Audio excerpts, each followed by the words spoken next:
Hello. Hi. Are we back? We back? We good? What's up? Can you guys see me? Can you hear me?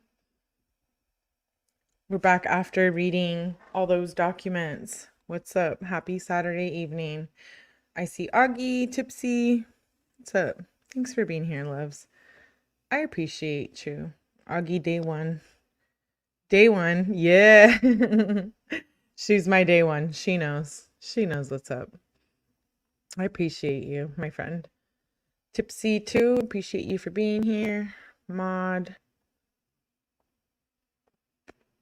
So we read some Diddy documents earlier, and now we're moving on to Menendez brothers. We have been covering the 1993 trial. I'm super into this case, which is why I'm covering it. I know a lot of people are like, they're not into it because it's an older case or an older trial and it seems boring. But if you're into their case and, want to know the facts and what's going on now in present time, they are actually they have a resentencing hearing on December 11th. So hopefully they are able to walk out of there as free men. I'm super into this case. So we're playing the 1993 trial. Yeah, a blast from the past. We're going back in time. It's a good time. We can just talk, chill, have fun. Hey, 𝗟𝗏𝗃𝗃, thanks for being here. We can just comment, have fun on it. We talk about all the topics included. My channel is a safe space, so we can talk about 𝗟𝗏, domestic violence, any of the topics mentioned in the case are welcome to talk here. We do not bully. We do not victim blame. We do not victim shame. We do not belittle people. Just good vibes. So we're going to watch. This is part 4. So if you haven't watched any of this before, please go and watch my previous videos. I would appreciate that. Make sure you hit the like button. Support your girl. I'm trying to really just grow my channel. It's been going pretty well thus far, but I appreciate you guys for being here and being cool and supporting. So we're on part 4, and this is the prosecution witnesses. We are going to watch a neighbor, an officer, a sergeant, a criminalist, and a lead detective. We did the press conference. We did part 1 of the opening statements for both of them because they were tried at the same time, but they both have they both testify and take the stand at the end. So we'll be covering all of it from Erik and Lyle, and we're going to cover the prosecution witnesses. And like I said, it's just a hangout. We're just hanging out. We like to talk, conversate in the chat. If you want to pop in and out, whatever it is. If you're following this though, like I am, if you know, you know. Hi Creole, good to see you. And I see beautiful Gracie. Hi my friends. I am going to start playing. Let me know if you can hear it and see it. Two voices which should be familiar to you. Aside, there's your voice and then there's another voice of a man who appears to be someone in the room with you. Could you tell me who that was, please? Yes, it was Nick Tatone. Could you spell his last name for the court reporter? Last name is 𝗟𝗏𝗃𝗃. He was my partner that night. Your Honor, I have here 2 tapes, one for either jury. This is the dispatcher. I'd like to mark them as people's 1 and 2, or 1A and 1B, or how does it? Any exhibits will be marked just 1, 2, 3. just one, and the duplicates will be handled by the clerks. All right. If you have an exhibit, you can mark the exhibit 1, and the clerk will take care of the duplicates. All right, so Your Honor, I have 2 exhibits, each of which I'm now marking as 1. Is that correct? Yes. May I approach, please, Your Honor? Yes. Your Honor, at this time, may I have first permission to play that tape? Is it in the Yes. player? Shout out to 𝗟𝗏𝗃𝗃. Thank you, 𝗟𝗏𝗃𝗃. You're so great. Gifting memberships. Thank you. I appreciate it. Welcome. Welcome, all you new members to the Mellyverse. All good vibes here. I appreciate you, 𝗟𝗏𝗃𝗃. Thank you so much. Truly. Yes, it is. Shout out to you. All right. All right, go ahead. Is there a transcript of that tape? Okay, I'll look. Yes, Your Honor, may we approach, please, on that? Yes. Okay. Let's Gracie. proceed then. You may Appreciate approach you. the witness. Thank you. And if you intend to play the Members. tape, let me ask counsel, do you stipulate that the court reporter need not take down the proceedings as the tape is being played? Yes. Yes. All right. Emergency? Yes, please. What's the problem? What's the problem? What's the problem? Someone killed my parents. Pardon me? Someone killed my parents. What? Who? Are they still there? Yes. The people? No. Were they shot? Yes, man, too. Were they shot? Yes. They were shot? Yes.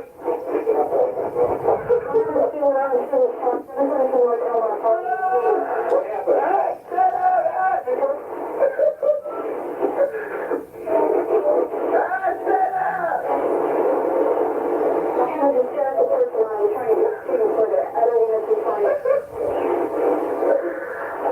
Is the person still there? What happened? Wow. We have you, zero. What happened? Who shot who? I had never heard this call. You're in back? No, they're still in the house. The people that did the shooting.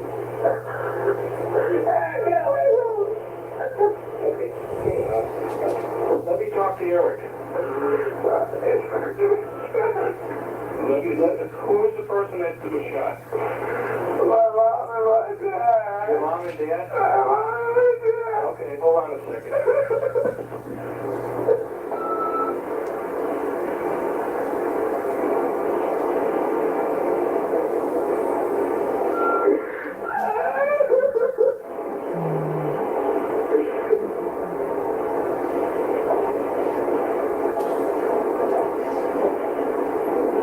I'm sorry, I had never heard this 911 call. I'm kind of having a freak out moment because I've been following this case. I've never listened to the 911 call. That is wild. That is wild. That is wild. Hey, TS. See you, girl. Way over there with the ambulance. I gotta go.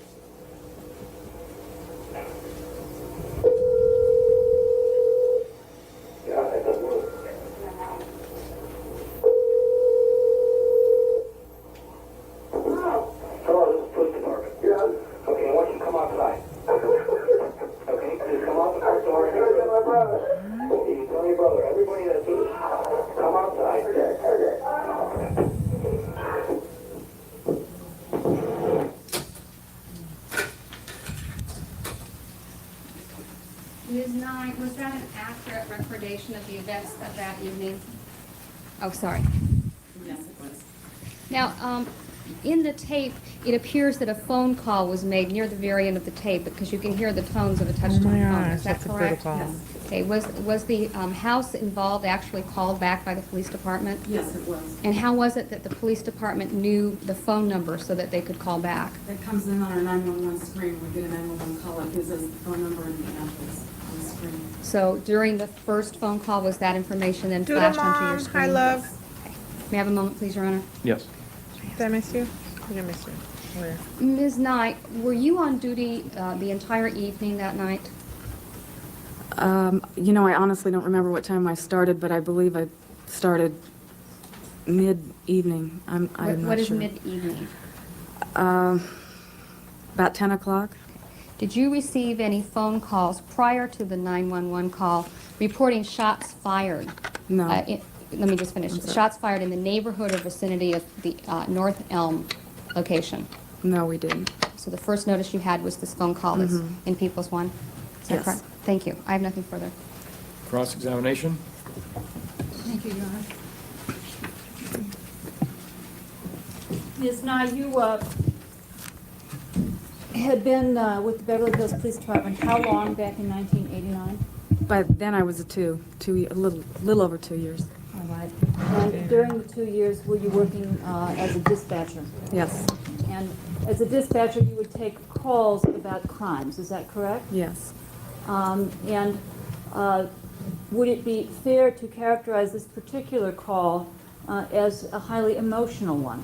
Yes, That is, based on your experience during the time that you worked as a dispatcher for Beverly Hills. yes.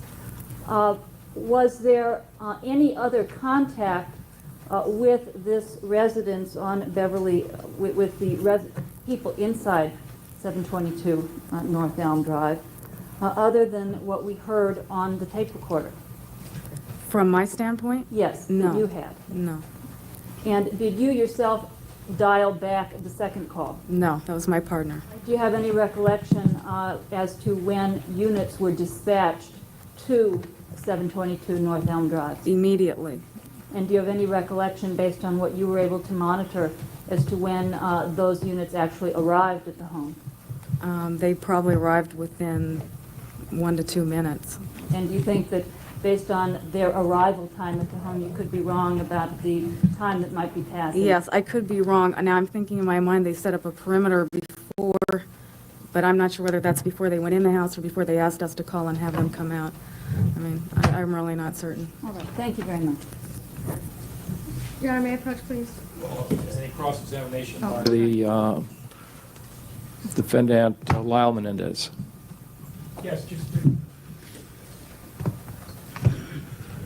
You said you didn't receive any other calls that night relating to this matter, correct? Correct. Were there other dispatchers who would have been receiving calls relating to this matter? Well, there were only 2 of us there. That was myself and Nick Tatone, up until about 10 o'clock that night. And so he could have been receiving calls from other people while you were handling this? Oh, yes, he could have been, yes. So you're speaking for yourself? Well, can I just say one thing? We did mention the fact, why didn't anyone ever call us on Not that? him being That we got no rude. shooting calls at all. We talked about that night, because And, that's unusual. and do you know whether any other calls were, any documentation was made as to whether any calls were received that night? No, I don't know for a fact. Okay. Have a group of documents that to be marked as Exhibit 2. Exhibit 2.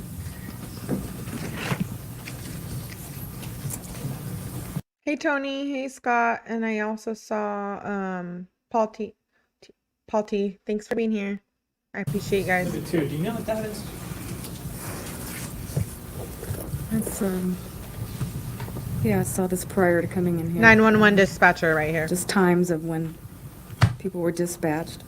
And that's a document that relates to this case, correct? Correct. And that shows that the first call was received on what time? 2347. And the next activity that's indicated in your records is what? Well, the paramedics were dispatched What time were they dispatched? at 2348, And what time was the callback made? at 2351. So it wasn't 20 to 30 minutes, was it? No, it wasn't. How long was it before the callback was made? Within 2 minutes, 3 minutes. Could I see that, please? Thank you. And on the second page, I love you, I'm glad. does it also You're indicate fine. that some neighbors called in?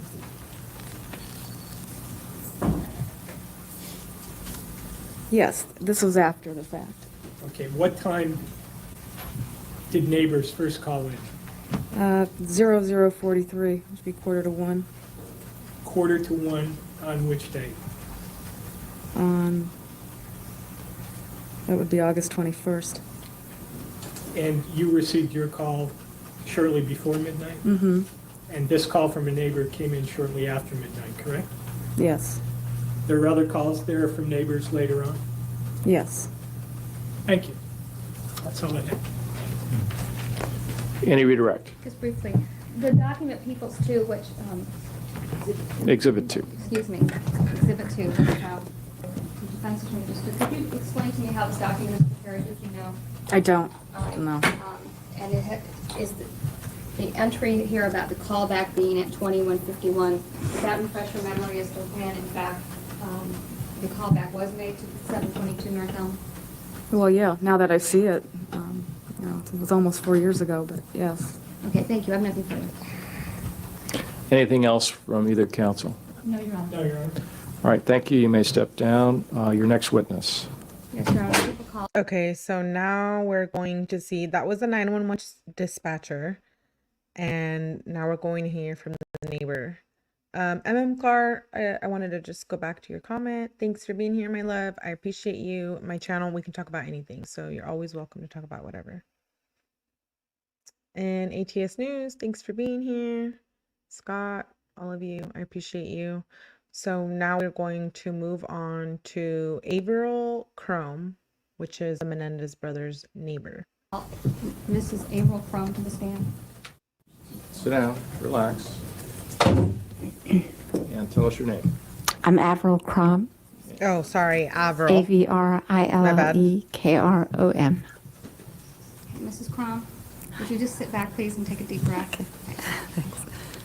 Do you remember the night of August the 20th of The hair, 1989? the clothes, I'm down for it. And sometime that evening, did you hear some noises that caught your attention? Yes. Could you tell us what you heard, please? I had heard some sounds going off, and I thought that they were Chinese firecrackers. Okay. Mrs. Krom, where were you physically located when you heard these noises? I was in my bedroom. Now, where do you live in relationship to the Menendez home? I'm 2 houses down. There's one house in between the 2 houses. Would you be 2 houses closer to Wilshire or closer to Sunset? To Wilshire. And you were in your bedroom, is that correct? Yes. Did you have any windows open in your bedroom that night? Yes, it was a hot night, and all the windows were open. Do you remember about what time it was that you heard the noises?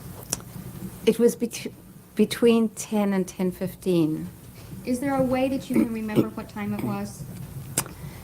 Yes, because my daughter was going out, and I didn't really want her to go because I felt it was getting late in the evening. And I told her she had to be back by 10:30. So it meant she had 10 minutes or 15 minutes to run up to see her friend who was living a little bit up the road. Now, can you describe the noises that you heard more particularly? In other words, how many noises did you hear and for how long a period of time? It was a series of like popping. There were, I would say, about a half a dozen of these pops, and then there was a little lag. A little what? A lag in the time, and then they started popping again. Okay, by a lag in time, you mean there was a period of time where there was no popping noises? Just a short period of time, and that's why I had thought that they were Chinese firecrackers. Okay. Because What do you know about Chinese firecrackers? I only remember from when I was a child, they had there was a series of little wicks, and as they popped along on the one side, and then it flipped to the other side, and then they started again.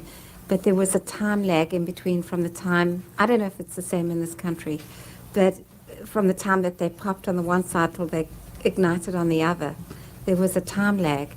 And that's why I had thought that these were Chinese firecrackers.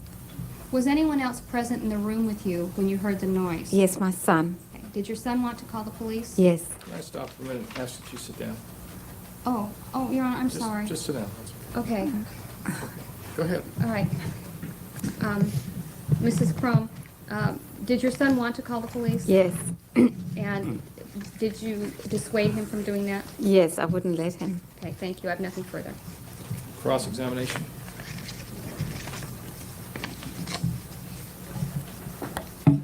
Good afternoon. Hi. Is it okay if I move this forward?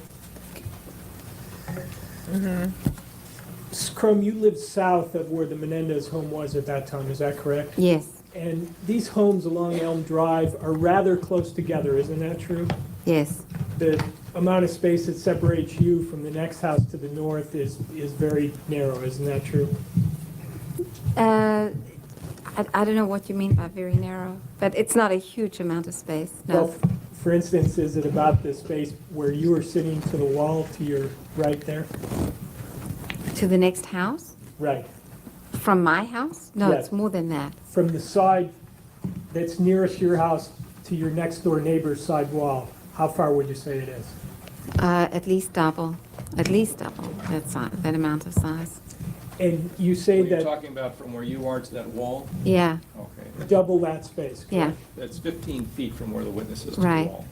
And you say the windows in your house were open that night? yes, Where were you in the house? in my bedroom, which is the south, wait a minute, let me get this right. The northeast side of the house. There's an alley that runs in back of your house, is that Yes, correct? yes, And that is an Hey, alley life that's artist. toward Maple Street? right, And is that where you nearest the back of the house toward the alley? correct, And the Menendez home also faces back on that same alley, is that right? correct. What were you doing when you heard these noises? Do you recall? I was talking, I was talking to my son.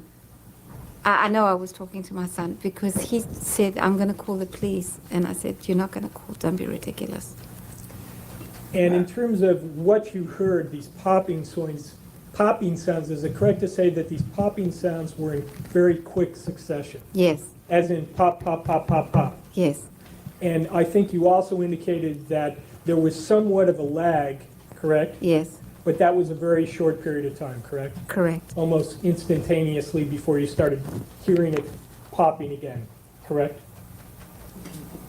Yeah, not instant. There was a time lag. You know, it's been 4 years, but Sure. I remember thinking that it was definitely the Chinese firecracker. So definite was I, but because I imagined that No. it was igniting on the other side. All right, let me ask you this. Do you recall the next day after you heard these sounds that a police officer came to your door and knocked on the door?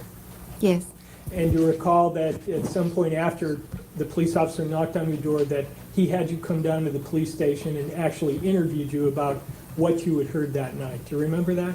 I never went down to the police station. My daughter did. I didn't. Were you interviewed at some point on Yes. a tape recorder? Yes. Where did that interview take place? At my house. And that was the very next morning after you heard these sounds, correct? Correct. Would it be fair to say that your recollection of what you heard that night would have been best that next morning? Yes. And would it be fair to say that your recollection was probably much better than it is today, 4 years ago? Oh, sure. All right. I want to play you a little portion of your interview with the police officer so we can see if it helps you remember Okay. how the sequence of the shots went, okay? Okay. Next in order would be Exhibit Why do I feel like he's putting words into her mouth? 3, Your Honor. Yes, would be a tape recorder. This is 1993. By the way, this was let's an back up interview a where little. your daughter was present. and We're also going back your in son, time, baby. I don't have any recollection of. Well, listen to this. This picks up right in the middle of Okay. a conversation, and you tell me if this is your voice on here. Josh, you heard some sounds that you thought might be gunshots? I agree, Mike.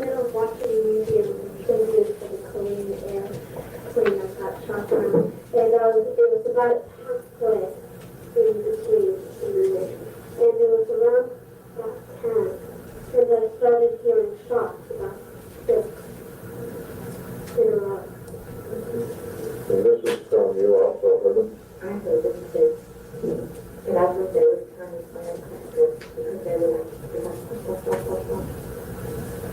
like, Why does she look like she doesn't know what she's hearing? And it's her on there. Emma Carr says, my dad and I would watch the OG trial every day and talk in the afternoon. Okay, see, I like that. I like to hear what everyone was doing. Well, I was like a toddler. So I like to hear what everyone else has to say. Hey, Guilty of Crime. Thanks for being here. Good to see you. What's up? Happy Saturday. We're on part 4. We're reviewing prosecution. And Josh, Witnesses, you know, Menendez back- trial. We're going back to 1993. Just that portion. Was that your voice on there? Yeah. And at least at that time, that is the very next morning afterwards, you characterized it as pop, pop, pop, pop, pop, correct? Yeah. And This is the that- neighbor. At that time, you were trying to be as accurate as to what you heard as possible? Well, I wasn't asked about any time lag. So, I mean, I know that they didn't, with at the best of my ability at that point. I mean, I didn't know I was supposed to elaborate on all of that, but Right. it was a series of popping. But they They came directly, and then there were some that lagged afterwards. But I was never asked about that. All right, and does Oh, listening to she that was help never asked about that. refresh your memory that the second sound of pops that you heard was very shortly after the first Yes, group? yes, So they were all bunched in right close in time? yeah, yeah, There's one house between your residence and the Menendez residence, correct? yes. And Dan, could I put your witness room? Yes. Thank you. Showing you Exhibit 4A, does that photograph depict your driveway where a blue truck Yes, is parked? yes.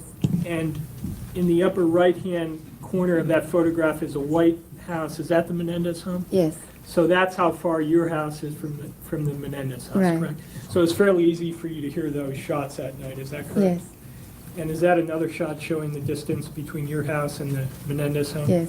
What was that? That's interesting that now we see it, right? We have to see it on the projector or see pictures of it, and he's just showing her. He's like, here you go, look at this piece of paper. 𝗟𝗶𝗍, I wanted to go back to your comment. You said there's a connection between Jose Menendez, Clive Davis, and 𝗟CA, who's related to Diddy. I agree. Well, you didn't say that, but I'm putting that in there. And the PR group Menudo, who's a disgraced former manager. Yep, I agree. And then you said allegedly, yes, allegedly. But Zoeller and others have been significant in their case. Roy already has a lawsuit against, yes, I know. I feel like it's going to be like the Diddy thing. It's like a domino effect. Everyone's going to start speaking out. They have a hearing on December 11th. That is 4B. Resentencing. And does 4C accurately show the distance between the Menendez home Yeah. and the I home saw those pictures. They're cute. right to the north of it? Guilty. Correct. And is 4D a close-up of that same Yes, photograph showing the distance between the two homes? yes. Is 4E? The jury a can't even photograph see that? showing the back alleyway behind your house? Yes, 1993? You'll see Really? there's, looks like a blue Volvo parked there. yes. Is that blue Volvo parked right in front of your home? The jury needs to see that, right?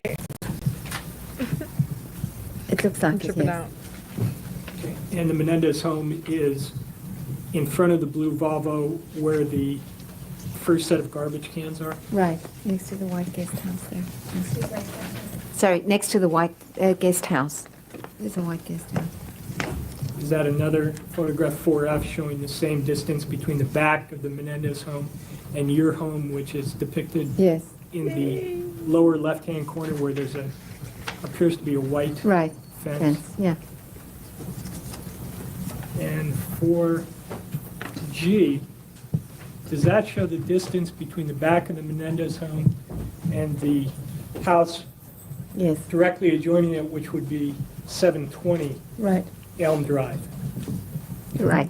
Thank you very much. You sell real estate? Yes. Do you know what your lot size is? Do you know, I don't. I think it's 225, 90 by 225.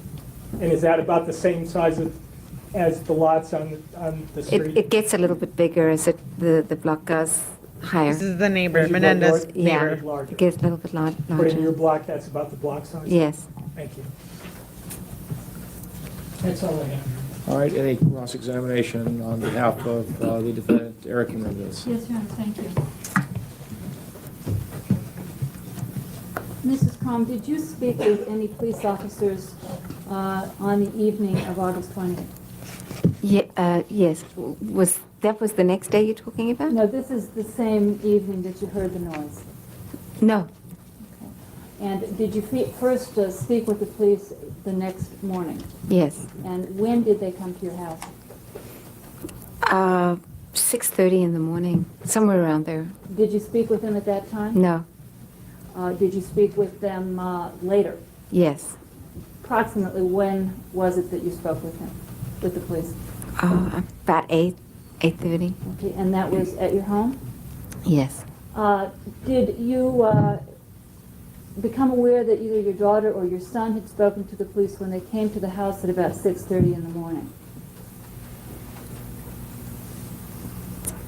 You asked, was I aware of Yeah. that? Did you hear anybody speaking to them when they first came? at No, 6:30? there was somebody knocking on the door at 6:30, and I figured I'm not going to bother with it, so I didn't answer.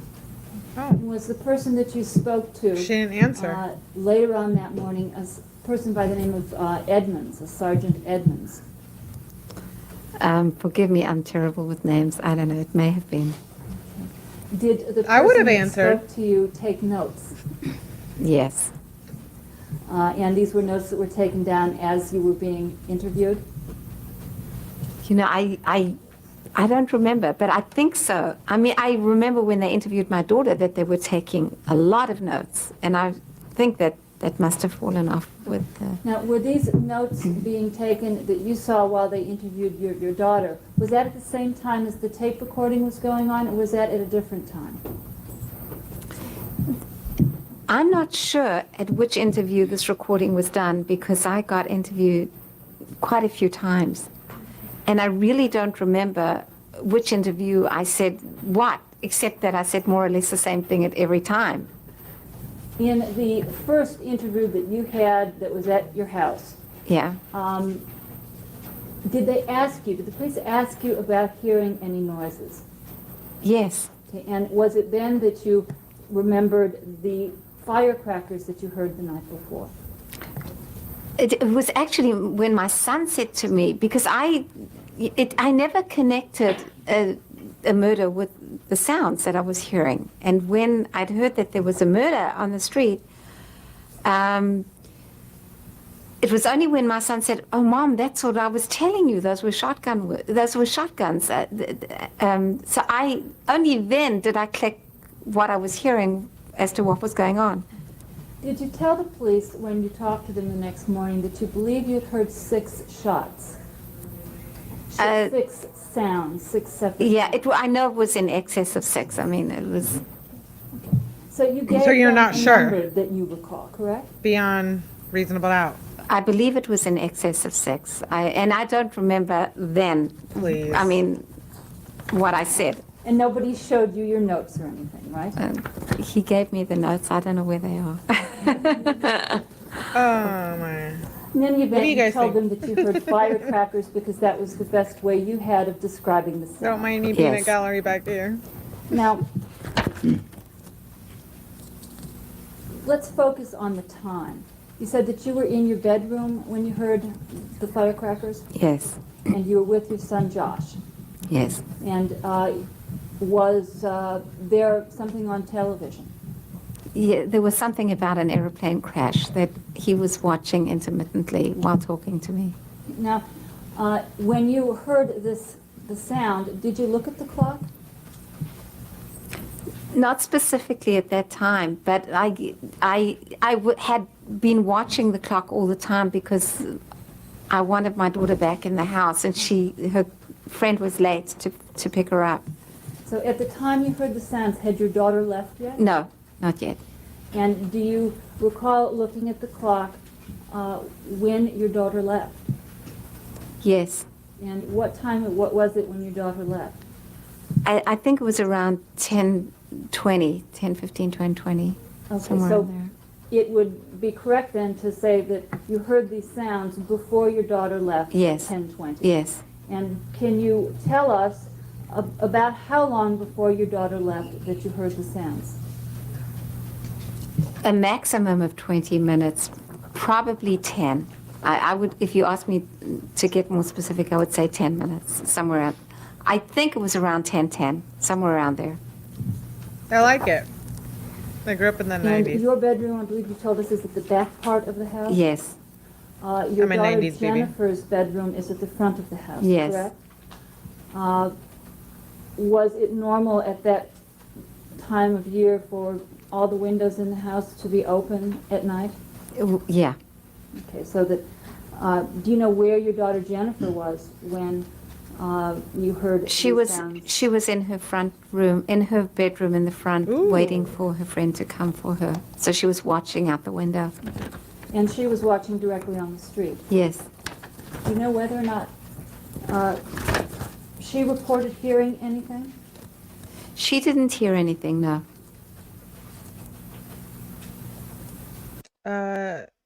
Guilty of crime says, have you seen the Dakota Collins case? Okay, I'll look into it. Thanks, Guilty of crime. I appreciate that. Really. Thanks for being here. If you guys haven't followed Guilty of Crime, go When do did you it. become aware I'll that the drop the link. Menendez family was living at 722 North Elm Drive? Oh, a few months prior to that, they had sent around a flyer for tennis lessons, and I had suggested to my kids to go and take tennis lessons there. Okay, so that was the first contact or the first knowledge that you had that somebody had moved into that particular house? Oh, I knew the previous owner, so But you had never met the Menendezes, correct? no, Had you ever seen any of the family no, during the time they lived there? no. And the flyer that was passed around, was that So why is she a offering witness? tennis lessons at the house? Yes. And that was something that you believe the boys had passed around? Or I'm not sure. I'm not sure who was offering the tennis lessons, but I had, I just presumed it was the kids because I'd heard they were good tennis players, and I used to hear them on the court from my bedroom. Thank you very much. Okay. I have nothing further. Thank Any you. redirect? No, thank you. All right, thank you. You may sit down. Thank You're you. excused. Thank you. Okay, so next witness is 𝗏𝗃𝗍, and he's an officer who was there present. Make sure I didn't miss any comments. I will look into that, Jay. Gracie says the 90s. Yeah, like I said, I was born in the 90s. What's up? Thanks for being here, you guys. We're just reviewing Menendez trial, 1993, a blast from the past. Michael Butkus, MICHAEL, BUTKUS. I love this, like, 1993 old school vibe. I'm into it. The hair, the clothes, footage.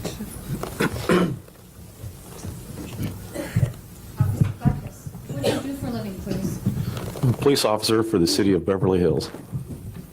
On August the 20th of 1989, were you also employed as a police officer for the city of Beverly Hills? Yes, I was working patrol. How long had you been a police officer at that time, sir? Approximately 7 years. And so as of now, you've been a police officer approximately 11 years? At that time, correction, I've been a police officer now for 8 years. 4 years ago, I would have been a police officer at that time for 4 years. Right. On August the 20th of 1989, at approximately 11:47 p.m., were you in a radio car? Yes, I was with a partner. Okay, could you tell us your partner's name and please spell it for the court reporter?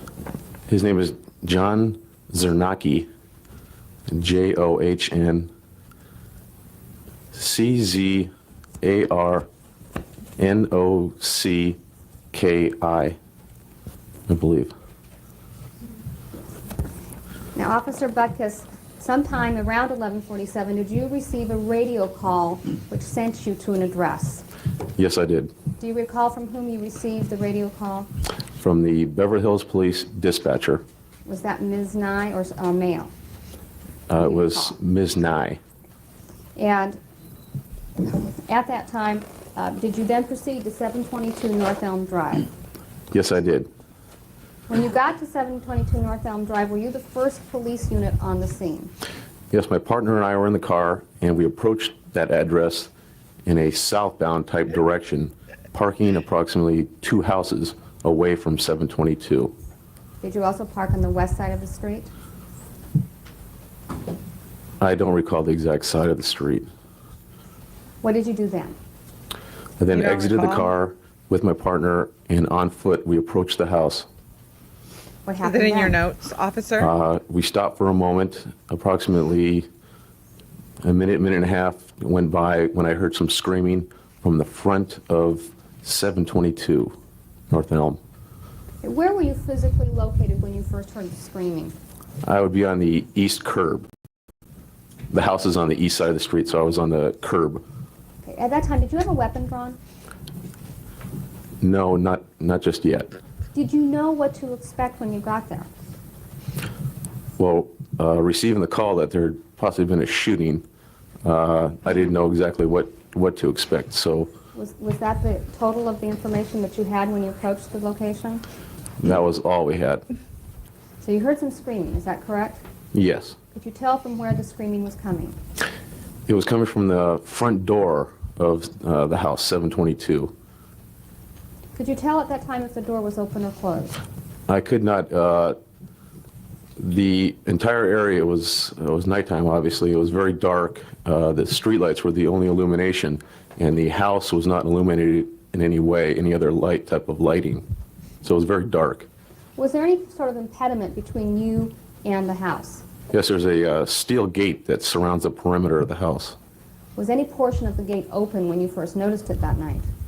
I believe there's a front entrance with the swinging gates that one of them, I think, was open. And what happened after you heard the screaming? And then two individuals came running from the front door of that house towards the curb where I was positioned. And at that time, did you make contact with those two individuals? We made contact with two individuals. And do you see them in court today? Seated at counsel's table, defendant What's one. he wearing? What color is he wearing today? He has a pink shirt with a white sweater on. Referring to the defendant, Lyle and Menendez. And do you see the other person? Yes, other defendant in the blue shirt with the burgundy tie. That's the defendant, Erik Menendez. Thank you, Your Honor. What did you do next? In other words, did you tell them to do something? Did you do something? What happened? Well, they were together. They came running out towards the front of the house where I was positioned, still yelling and screaming, and they made their way to the curb where I was, at which time I told them, I believe I had a weapon drawn possibly, telling them to get down on the ground, both of them, at which time they both complied. Now, when you say they were yelling and screaming, were both of them yelling and screaming? I couldn't tell if both of them, I don't recall. When they came out of the house, did you know who they were, what relationship they were to why you were there?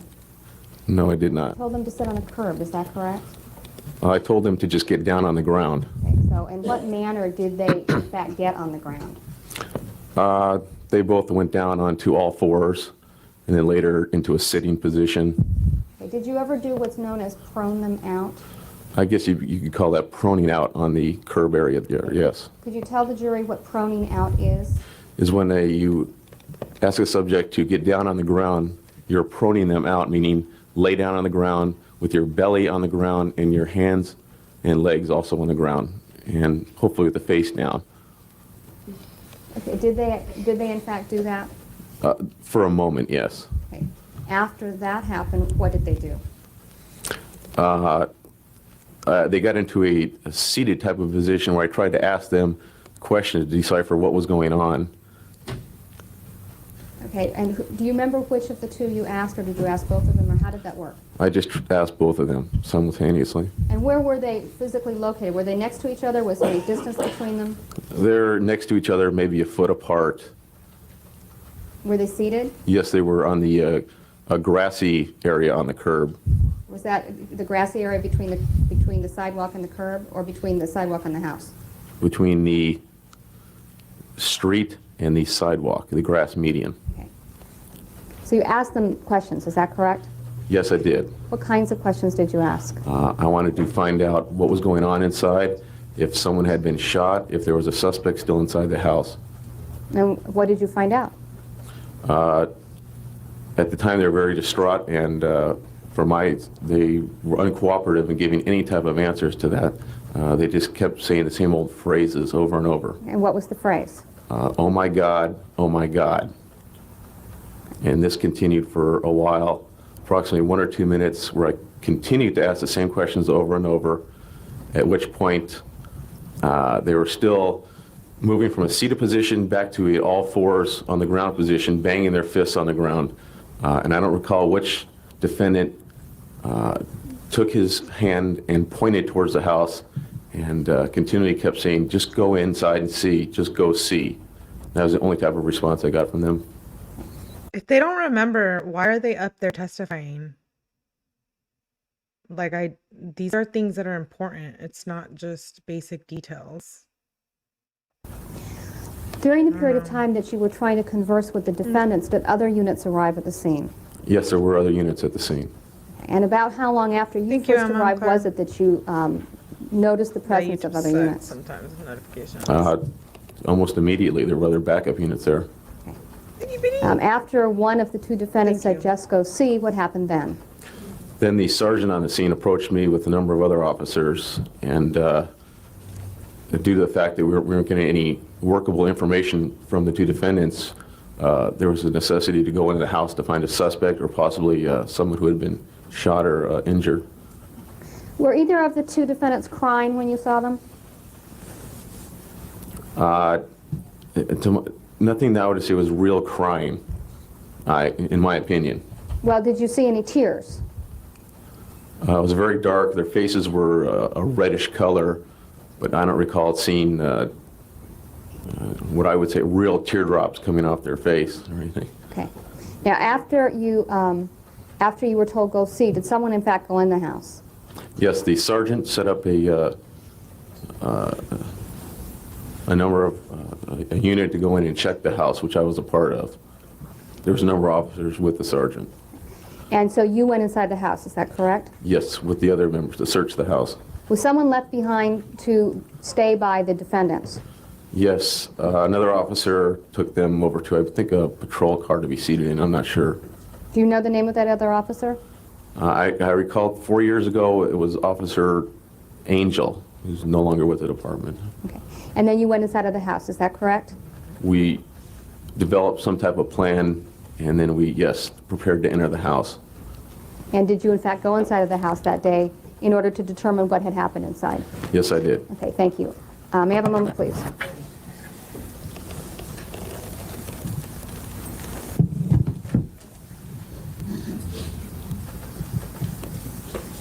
No, I do not.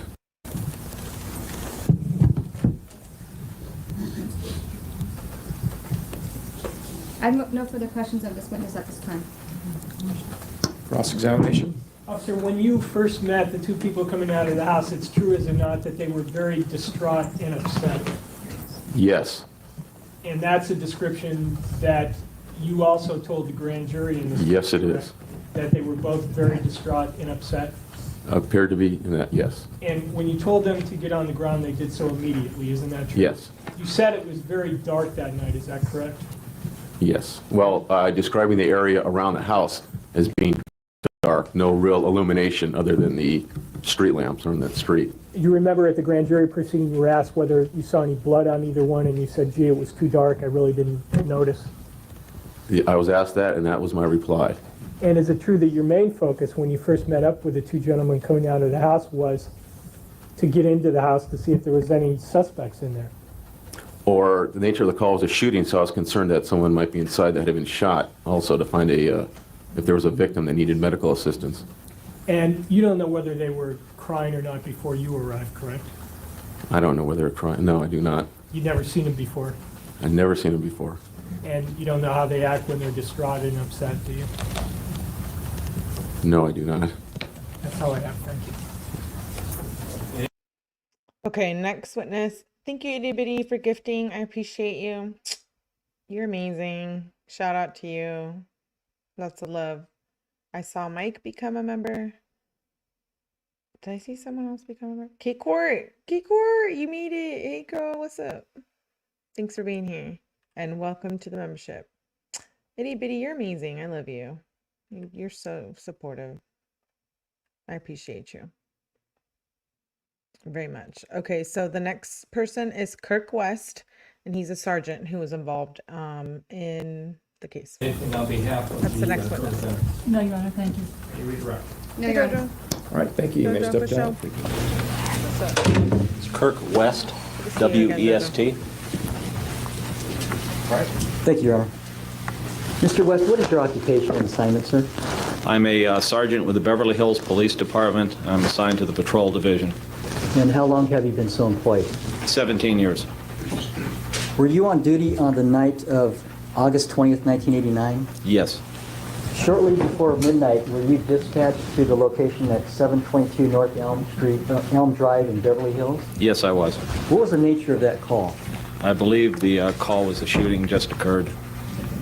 And what did you observe when you arrived at that location?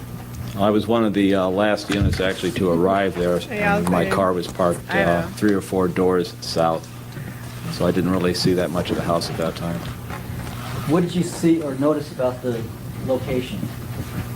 Other than the fact that there were a number of police cars in the area, they'd already set up a containment perimeter on the house. Your room? Yes.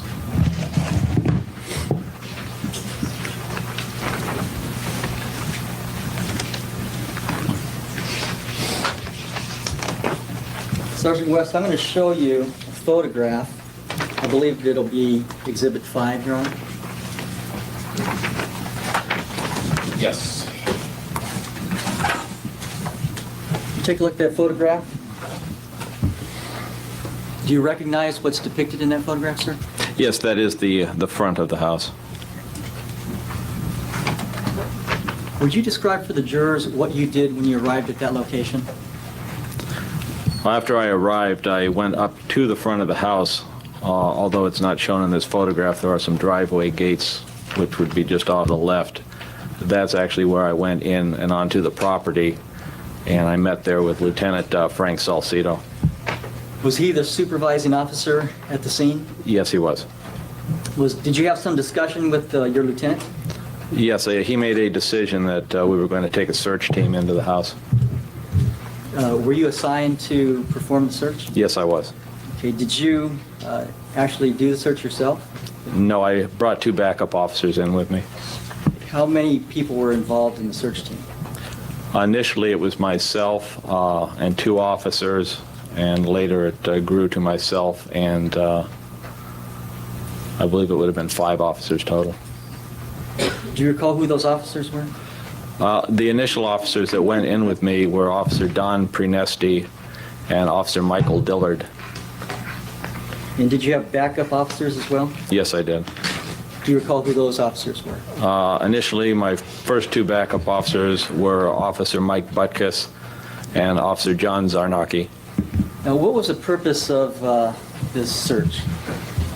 It was essentially to check the house for victims and possibly suspects. The nature of the call was a shooting at that location? Yes.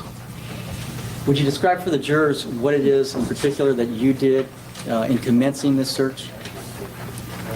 To begin the search, initially I was the one that made entry into the house and went across the foyer. Prior to actually making entry into the house and going across the foyer, there was a small den that was off to my left. The doors on that den were open, and before I actually went into the house, I used my baton and I reached in through the open door and closed the doors on this den. Then I made entry into the house. Were the lights on to the residence? Some of the lights were. There was a light on in the foyer area. I believe the small den area that I closed the doors on had a very dim light on inside of it. And directly at the back of the hallway or the foyer, there was a family room of some type that the lights were on in there. Pause. I'm laughing. I'm cracking up with the mustache comments. Not like what's going on in the case, but just in the chat. Someone said the mustache was falling out. Stop right now. I'm cracking As you up. approach the front door, is that door funny as depicted hell. on Exhibit 5? Yes, it is.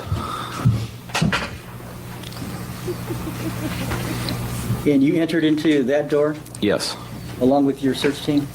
I initially entered first, and they waited by the doors till I gave them a sign to come in. Okay, after you entered the door, you indicated that you did something with your, what was it, flashlight? Initially? Yes. Initially, before I even made my entry, I took my flashlight and actually skipped it across the foyer floor towards the back of it, feeling that if there was a suspect in there, it would act as a distraction. And then what did you do? I took up a position at the east end of the foyer against the wall. And what did your fellow officers do at that point? They made their entry at that point, and I directed them to search what appeared to be a living room area. Do you recognize what's depicted in that diagram, sir? Yes, that's the first floor of the residence. Okay, and as you indicated, you entered the front doors, correct? Yes. Would you step down here and show the jurors where you entered? I actually made the entry through here and came all the way across the east end of that wall.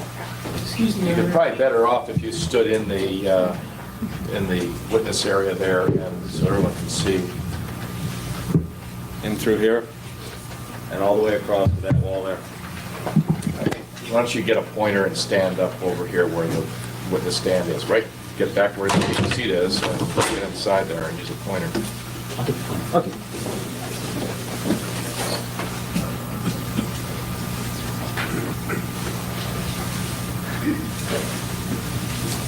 I made my entry through here, all the way across, and took up a position here. And perhaps you can describe that for the record. It's referring to the left side of the diagram where it indicates two doors and an entry area, across to the right to where it is indicated stairs, next to the bathroom. Hey, Patty, good to see you. What did you do at that point? At that point, I directed my two officers excuse me, to enter and do a quick search of this living room area. Was anything of note seen there? No. What did you do then? At that point, I indicated to the officers to go ahead and just hold their positions at the living room, and I told them that I was going to take a quick look in this room behind me here, which is the family room. And did you do so? Yes, I did. And did you notice anything unusual inside of that room? Yes. When I took my first look in on the sofa, there was a male seated on the sofa, and there was a female lying on the floor just in front of the sofa.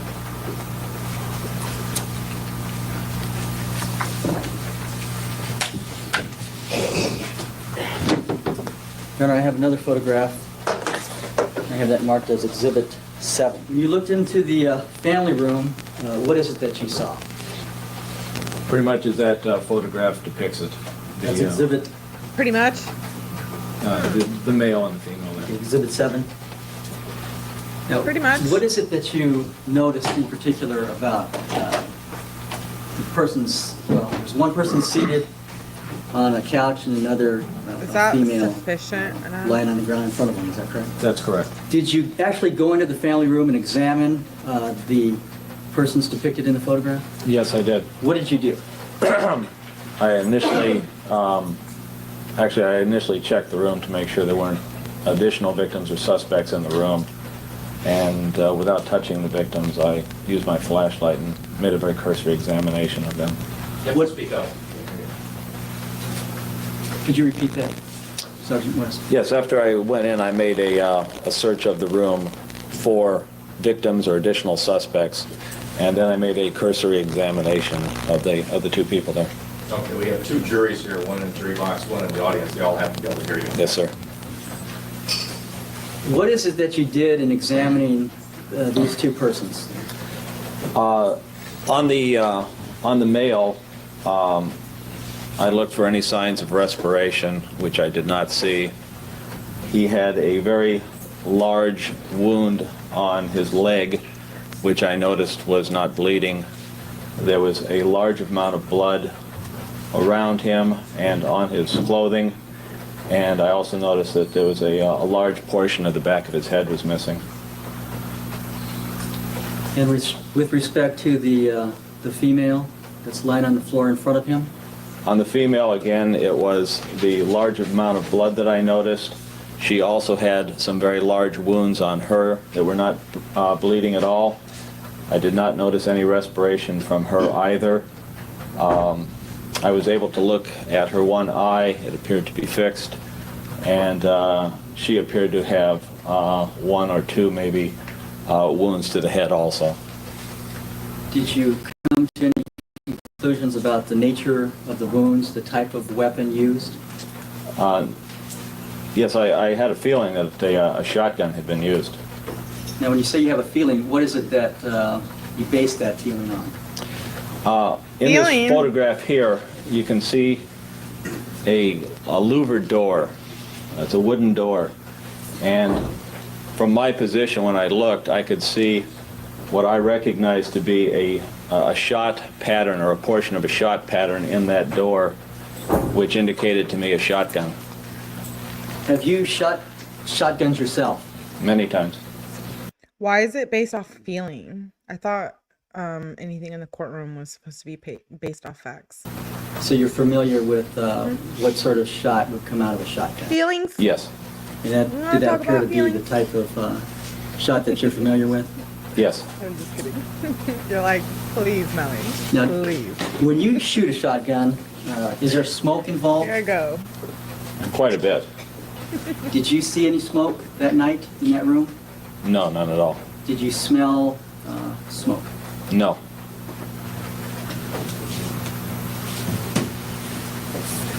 You can be seated.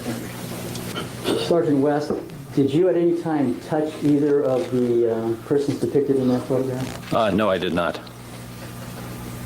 Did any of your fellow officers that were involved in the search team ever move either of those persons? No, they did not. Believing at that point that there had been shotguns used in this... Objection, restates the testimony. I haven't heard the question. I'll continue. Believing that a shotgun was used here, did you look around that scene to determine whether or not there were any shell casings located in that area? Yes, I did. Were there any? I didn't observe any. Now, as you entered into that family room, what do you recall about the interior? Primarily that the lights were on as I entered, and there was a television, which I guess would have been on the north wall of the family room, that was also on. As the sofa in that exhibit shows, there's a male who is seated on that sofa, correct? That's correct. With respect to the television set, where would that have been located? It would be directly across from you. Would he have been facing the television set then? Yes. Other than the television set being on and the light being on, what else did you notice about that room? Other than that, that's the things that stick out the most in my mind. Could you actually hear the television? Oh, yes. So it was on and the volume was on as well? Yes, it was. When was it that you first noticed that the television was on? Could you hear something coming from that room prior to entering into the room? When I was at the front doors of the house, prior to even going in, I could hear the television on at that time. At the front door? Yes.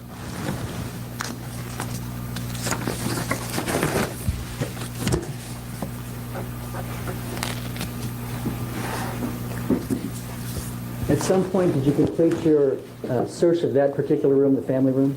Yes. And what did you do then? After we completed the family room, then I moved on into a kitchen area and searched that area, on to the back of the house, which I believe there's maid's quarters there. Searched that. Came back through the kitchen area. There's a dining room. We searched the dining room. Came back up to that small den that I'd closed the doors on initially. We did a search of that. And then we went back and did a more thorough search of the living room.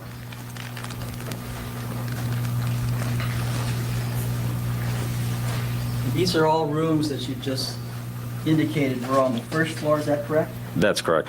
Was there a second floor? Yes. The mustache And after is bothering the searches that me. you've indicated so far, did you then go upstairs? Yes. And I have would to you admit. describe for the jurors what you did? That was at that point, prior to going upstairs, that's when I brought in the additional backup officers. Myself and Officer Steve Miller actually went up the staircase, and we had the other officers covering us as we went up. As I recall, the first room that we actually searched was, it was like a master bedroom suite. As I recall, the light was on in that room. And the only thing that we really saw in there was a small dog in the room. We continued to search the upstairs area, and we came across a closet up there. I'm not sure exactly which room it was in. I remember it had mirrored wardrobe-type doors on it. And the only thing of note that we really found in there were two .22 caliber rifles in that closet. And after that, we just continued the sweep of the upstairs and searched the remaining bedrooms. Sergeant West, I'm going to show you another photograph. Appears to be the interior of 722 northbound. Do you recognize what's depicted in that photograph? That is what I described as the foyer. And from the foyer... That photograph will be marked Exhibit 8. Thank you, Your Honor. Please. Have you done that? I will. Jay. From that foyer, could you see into the family room? You can see a portion of the family room. You can't see the entire room, though.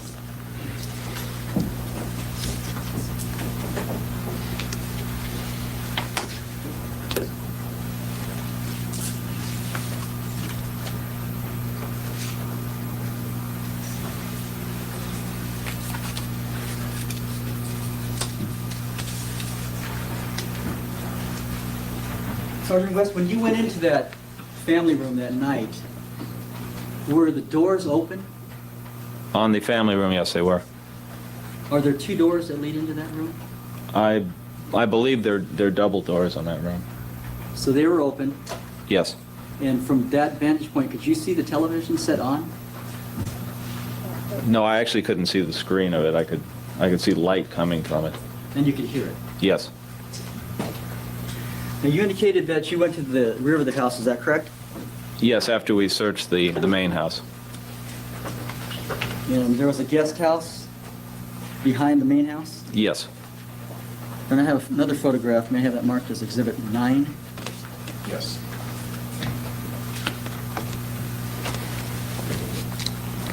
Do you recognize what's depicted in Exhibit 9, sir? Yes, I do. And what is that?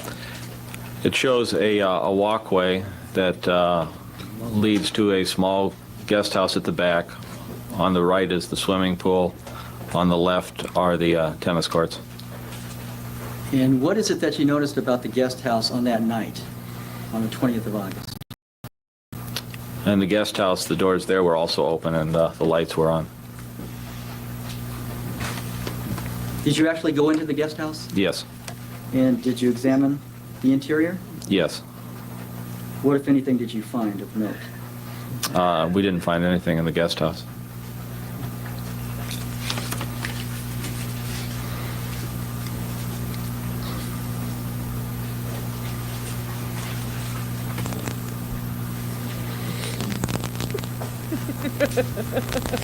Not the stash.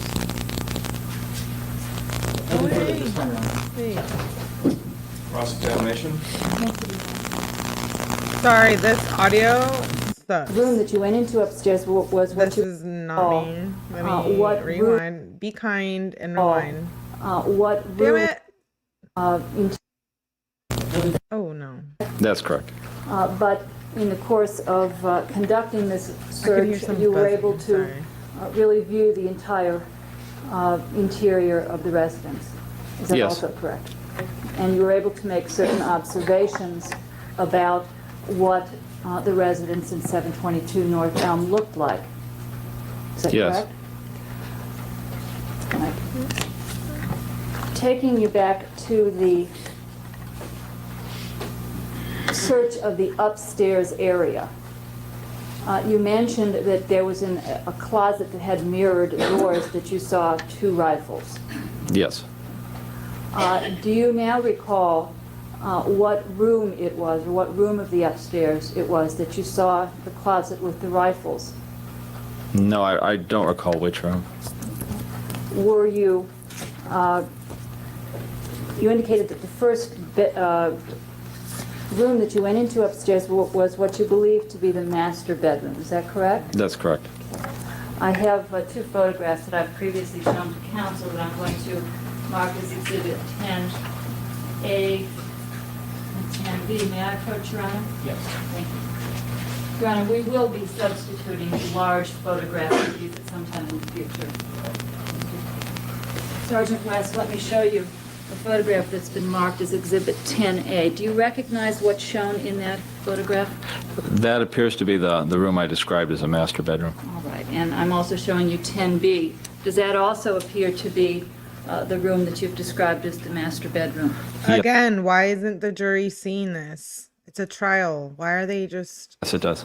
And do those photographs accurately What is that? depict what the master Hello? bedroom looked like when you first went into it on the evening of August 20th? Yeah, I believe they would. Does looking at Exhibits 10A and 10B refresh your recollection about the location of the closets with the mirrored doors? No, it doesn't. Were the closets with the mirrored doors open or closed? Closed. And you had to open up the door in order to find the rifles? Correct. And these were two .22 caliber rifles? Yes. Were they standing or lying? Could you tell us where in the closet they were? As I recall, they were standing and just more or less leaning against the wall. All right, so that they were standing, leaning against the wall. Did you examine the rifles at the time you were making this search? No, I did not. Did you examine them at any subsequent time? No, I did not. Are you able to tell us whether or not those rifles were loaded? No.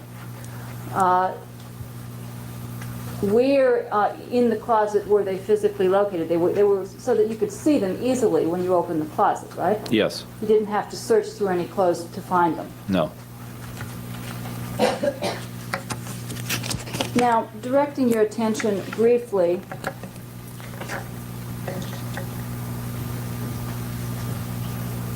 now, let me withdraw that. Did you write a report about your activities on the evening of August 20th, right after these events? Yes. Okay. And in that report, you mentioned finding the rifles in the closet, correct? That's correct. Do you recall whether or not in the report you also... No, it's not her. I'll say. ...stated what bedroom it was that you located the rifles in? I don't, I may have at that time, but I'm not sure, though. Do you think that looking at your report might help you remember? Yes. May I approach, Your Honor? Yes. Yes. Okay. Does that... Thank you. Does that first paragraph of the report help you remember where the closet with the mirrored doors was located? Yes. And where was it? That indicates in there that it was a north side bedroom. Okay. Does that north side bedroom correspond to the location of the master bedroom? No, the master bedroom really is more at the east end or east side of the house. Now, directing your attention to another bedroom on the second floor. You have a present recollection of a bedroom that was relatively messy. Not a specific recollection of it, no. I have a series of 5 photographs which I've marked 11A through E, and which I've previously shown counsel. May I approach, Your Honor? I'm going to show you a photograph of a bedroom that's been marked 11A. Would you look at that and tell us if you recognize it? It looks familiar, yes. Okay, and is that a photograph of a bedroom at 722 North Elm? It appears to be. And is that an upstairs bedroom? Yes. And where, if you recall, where in the house was that bedroom located? North, south, east, west? I couldn't recall specifically where in the upstairs that's located. All right, I'm going to show you some more photographs that are going to be marked 11B through E. Would you look at those and tell us? They all appear to be photographs of that one particular bedroom on the second floor at 722 North Elm Street. Yes, they do. All right, and is that a bedroom that you now recall seeing when you were there on the night of August 20th? I believe so, yes. And do those photographs all show the bedroom the way you remember seeing it when you first arrived at the house? I'd say so, yes. Okay. And that is a bedroom that appears to be, at least from the photographs, pretty messy. Yes.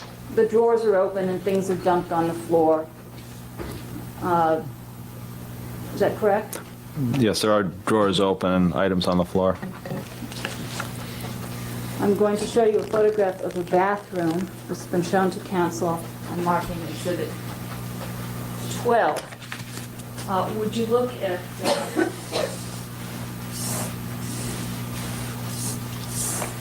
this photograph and see if you recognize having seen that particular room at 722 North Elm?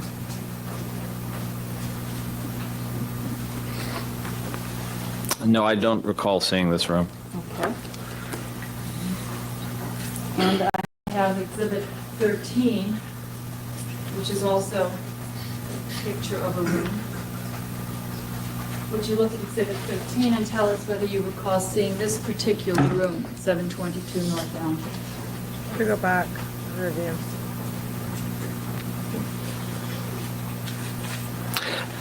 Wait. Did guilty of crime get gifted, or what? Did I miss something? Did I miss something? What the heck? You guys are distracting me with the mustache comments. I'm sorry. Someone said, like, I think it was Jay, but like she was like little emojis cutting it off. Anyway, shout out to you guys, new members. No, I don't Gifted. specifically I love recall you this guys. room either.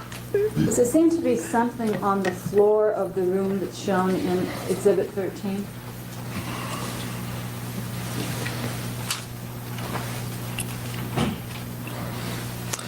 There are, in the photograph here, there are 3 Yay! black marks on the carpet. Do those black marks appear to be dog droppings? That's cool, Jay.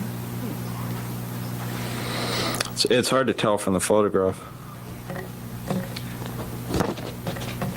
Now, directing your attention to the guest house area, you indicated that you went out there and you found nothing remarkable. Correct. Could you tell us about the condition of the guest house? That is, what did it look like? I do remember the upstairs on the guest house was messy also. Okay. It was, it appeared to be extremely, in extremely messy condition, possibly ransacked, I believe is a term that might describe the condition. Tell me if I'm wrong. I don't think I would have characterized it as ransacked.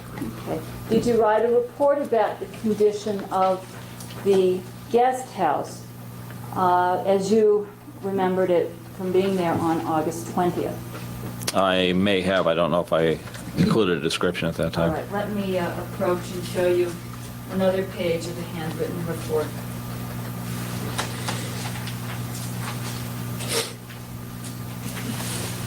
Do you also recognize this as being your handwriting? Yes. And that's the report that you wrote right after these events, correct? Correct. Would you read the highlighted portion of that to yourself, and then I'll ask you a question. Okay. Do you recall now whether or not you described the condition of the guest house as possibly ransacking? You couldn't tell whether it was poor housekeeping or ransacking. That's correct. Yeah, just have a moment, Ron. Yes. Thank you.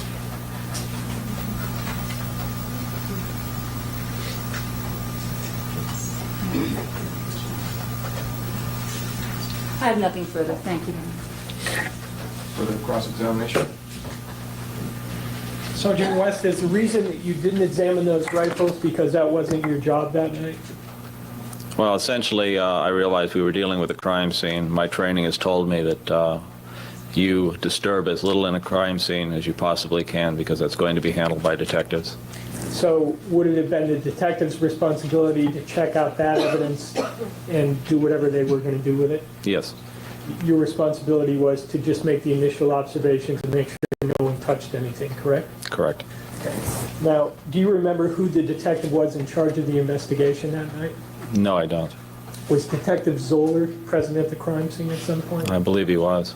And was he somehow in charge of the crime scene, if you recall? I don't recall. Do you recall having a conversation with him that night after you made your observations of this rifle in the closet? Yes.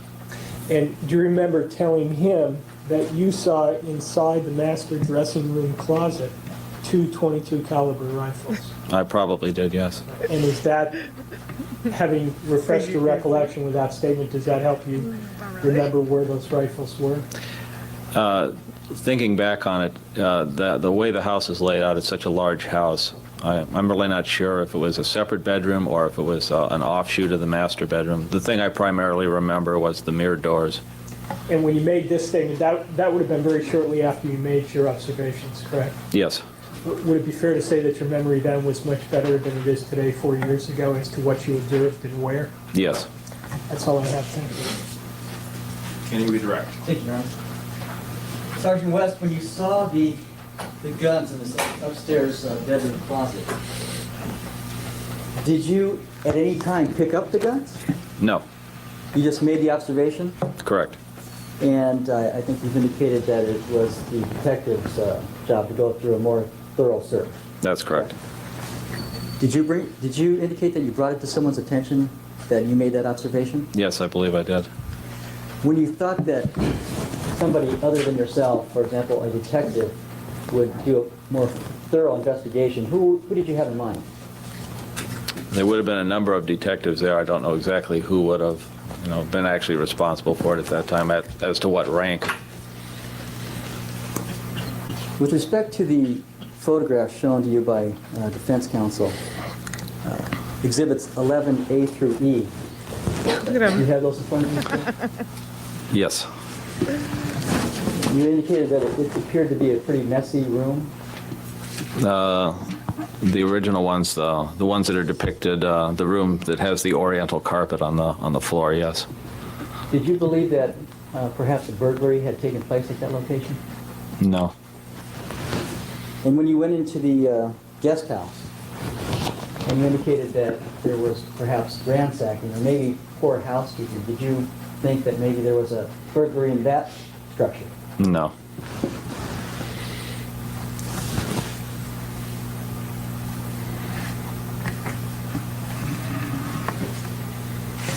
I'm not further. My name is... Okay, so we got through that witness. Next witness. You guys are cracking me up. BRB haven't left it. You better not leave yet. What you talking about? Anyways, make sure to hit that like button, you guys. Welcome all new members. I saw itty bitty gifting.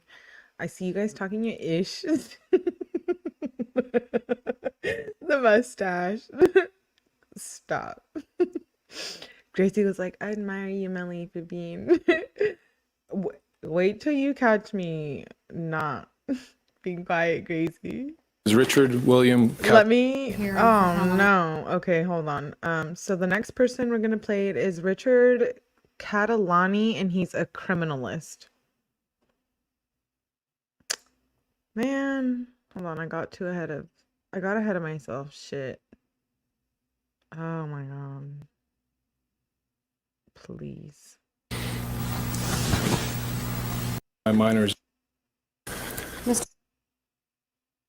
I'm not further. Here we go. My name is Richard William Criminalist. Catalani. 𝗟𝗲𝗃𝗲. CATALANI. Shout out to you, 𝗵𝗃𝗃, for the $4.99 super sticker. I think that's my first super sticker. It is. I appreciate you. Love you. Those glasses were not even... Wait. Those glasses were not even the real that Eric was... Really? I didn't know that, Jay. Okay, let's move on. What's up with the mustaches? Is this for real? The next witness is Richard Catalani, a criminalist. Mr. Catalani, what do you do for a living, I please? can't. I'm a criminalist employed by the Los Angeles County Sheriff's Department. Thank you, 𝗵𝗃𝗃. What kind of Appreciate education you. or training did you obtain in order to be hired as a criminalist, sir? I have a bachelor's degree from California State University at Northridge My major is in biology, my minor is in chemistry. Following graduation, I did a 12-month internship in toxicology at SmithKline Clinical Laboratories, where I was employed until 1985. In 1985, I was hired by the Sheriff's Department. I've worked in the toxicology, narcotics, serology sections, and I'm currently assigned to the firearms identification section. How long were you assigned to the serology section, sir? Approximately 4 years. Could you tell the jury, please, what a criminalist is? A criminalist is a person that gathers and analyzes physical evidence and prepares a report for presentation in court. Now, I noticed that you said that you work for the Sheriff's Department and not the Beverly Hills Police Department. Is that correct? Yes, it is. Okay. Are there certain police agencies within the County of Los Angeles who contract with the Sheriff's Department to perform certain criminalist functions for them? Laboratory services, yes, that's true. And so that's fairly common for a police department that is smaller than the Sheriff's or the Los Angeles Police Department. Yes, it is. Were you asked to make a comparison or analyze a substance found on a pair of tennis shoes? Yes, I was. Your Honor, may I approach, please, and mark this next exhibit, which is a paper bag, and its contents is Exhibit 11, please? Exhibit 14. Oh, I'm sorry. Your Honor, I've now placed I haven't watched it. Jay, I haven't watched it. I know I said I would get Netflix for a month. I haven't. I might have to watch it. 𝗟𝗄, hi, my love. Good to see you. I'm so happy you made it. Jay, I have to watch it. I guess maybe I'll watch it this weekend. I don't know. I was waiting to see if I could get through the trial first before watching it. I don't know. I wanted to watch the trial first. By the way, Mr. Catalani, to watch it. Have you ever qualified as an expert in the I'll say analysis calling of me blood out. before in court? Oh Yes, I my have. God. How many times would you say you've qualified? Approximately 35 or 40 times. And you've was like, learned the can't serology watch it. department approximately 4 years. Is that correct? Yes.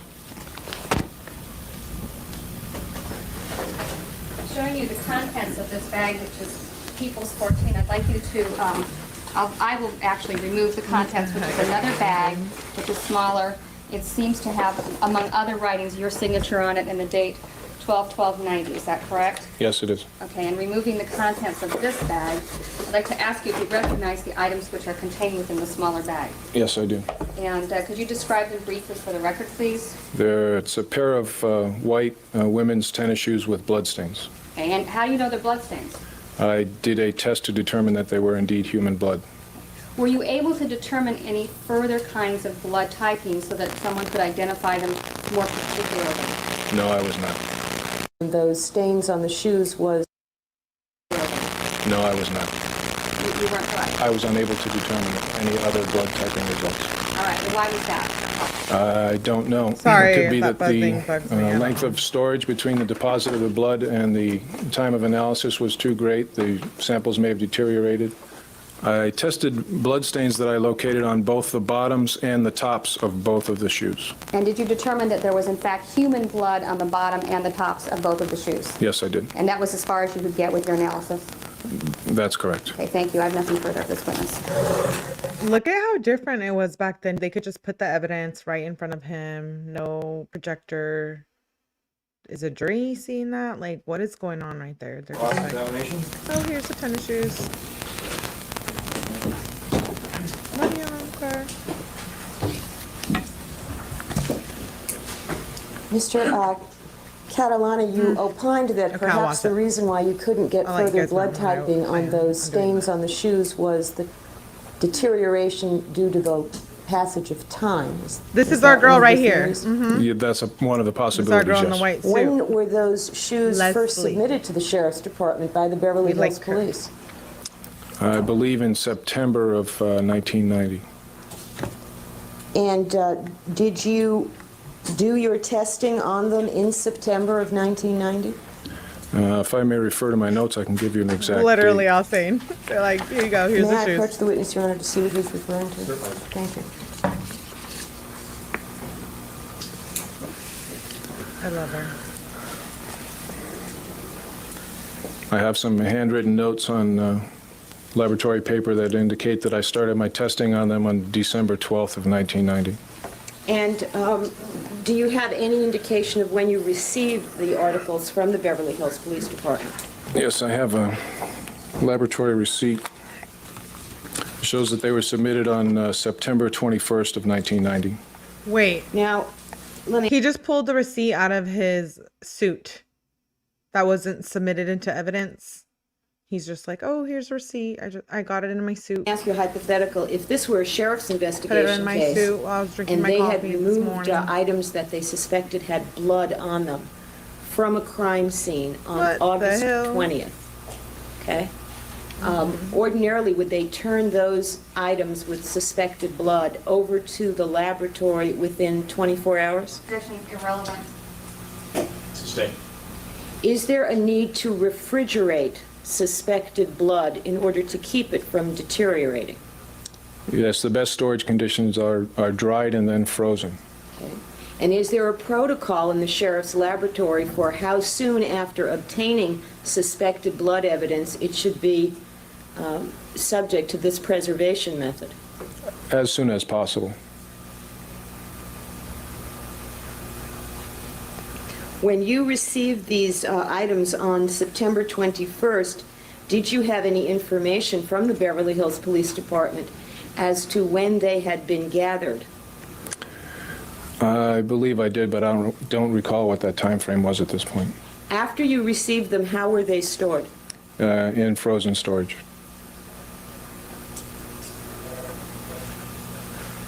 Good writing or no? How different, right? And your examination was conducted Where's in the court December reporter? of 1990? Yes. And when did you prepare a report revealing the results of that examination, that the stains were human blood? I have several reports, the first of which was December 20th, 1990. And did you do a supplemental report? Yes, I did. And what's the date of that one? February 1st, 1992. Thank you. May I have a moment, Your Honor? Yes. I have nothing further. I just have a quick question. All right. Mr. Catalani, I think you indicated that you're... Wait, hold on. Did you have any questions, Mr. Briggs? Okay. I'm sorry.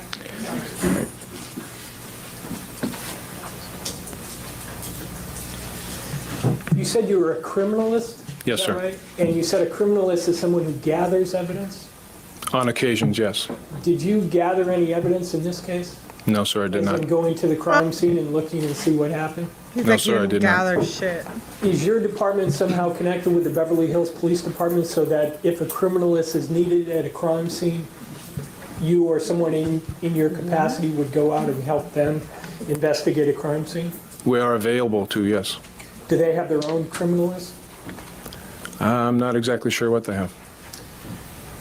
In any event, you weren't asked to go out and evaluate this crime scene, is that correct? That's correct. Were you ever asked to look at any photographs of the crime scene to see what you as a criminalist could tell about it?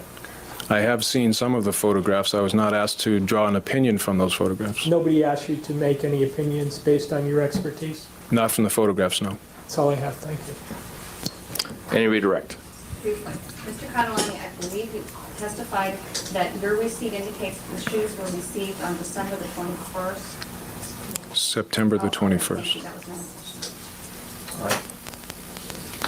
Thank you. You may step down. You're excused. Thank you. Okay, so last prosecution witness. I'll check 𝗵𝗃𝗃. I haven't checked my email since like I think yesterday morning, so I'll check it for sure. Okay, so the last prosecution witness is Leslie Zoeller. She's a lead detective, and this is the last one for this live. People called Detective Leslie Zoeller Thanks to for the being stand. here, you guys. Make sure you hit that like button. I appreciate you guys gifting, subbing, all of it. Please raise your hand. You do solemnly swear that the testimony you may give in the cause now pending before this court shall be the truth, the whole truth, and nothing but the truth, so help you God. I do. Please keep the stand. So this is again the lead detective. Critical. Name for the record.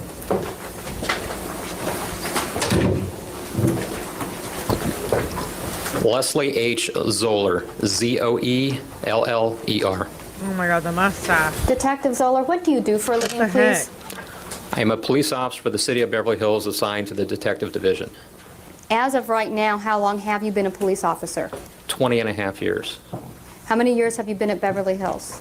17 and a half years. And prior to that, did you work for the Gardena Police Department? That's correct.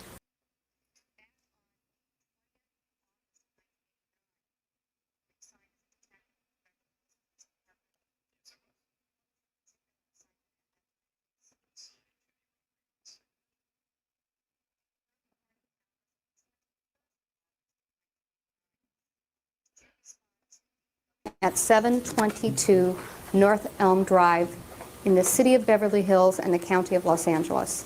Yes, I did. When you got to that particular location, did you notice if any other police officers were already there? Yes. Okay. As a detective, did you have a different kind of duty from a patrol officer? Yes, I do. Okay. And when you respond to a scene such as the one we're going to talk about, do you arrive in a uniform or are you wearing a suit or how I are wear you? a suit. Okay. And as a detective, what are your responsibilities as they differ from somebody who works patrol? At a crime scene, my responsibility is, one, to take the crime scene over from patrol officers and to investigate and direct the investigation at the crime scene. And when you got to this particular location, do you remember about what time it was that you finally arrived? It's approximately 1 a.m. on the 21st of August. And at the time, did you have a partner detective named Tom Lenahan?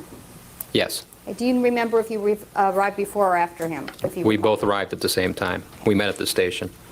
And when you got there, did you in fact take command of the crime scene? Yes. In that regard, did you supervise the collection of evidence?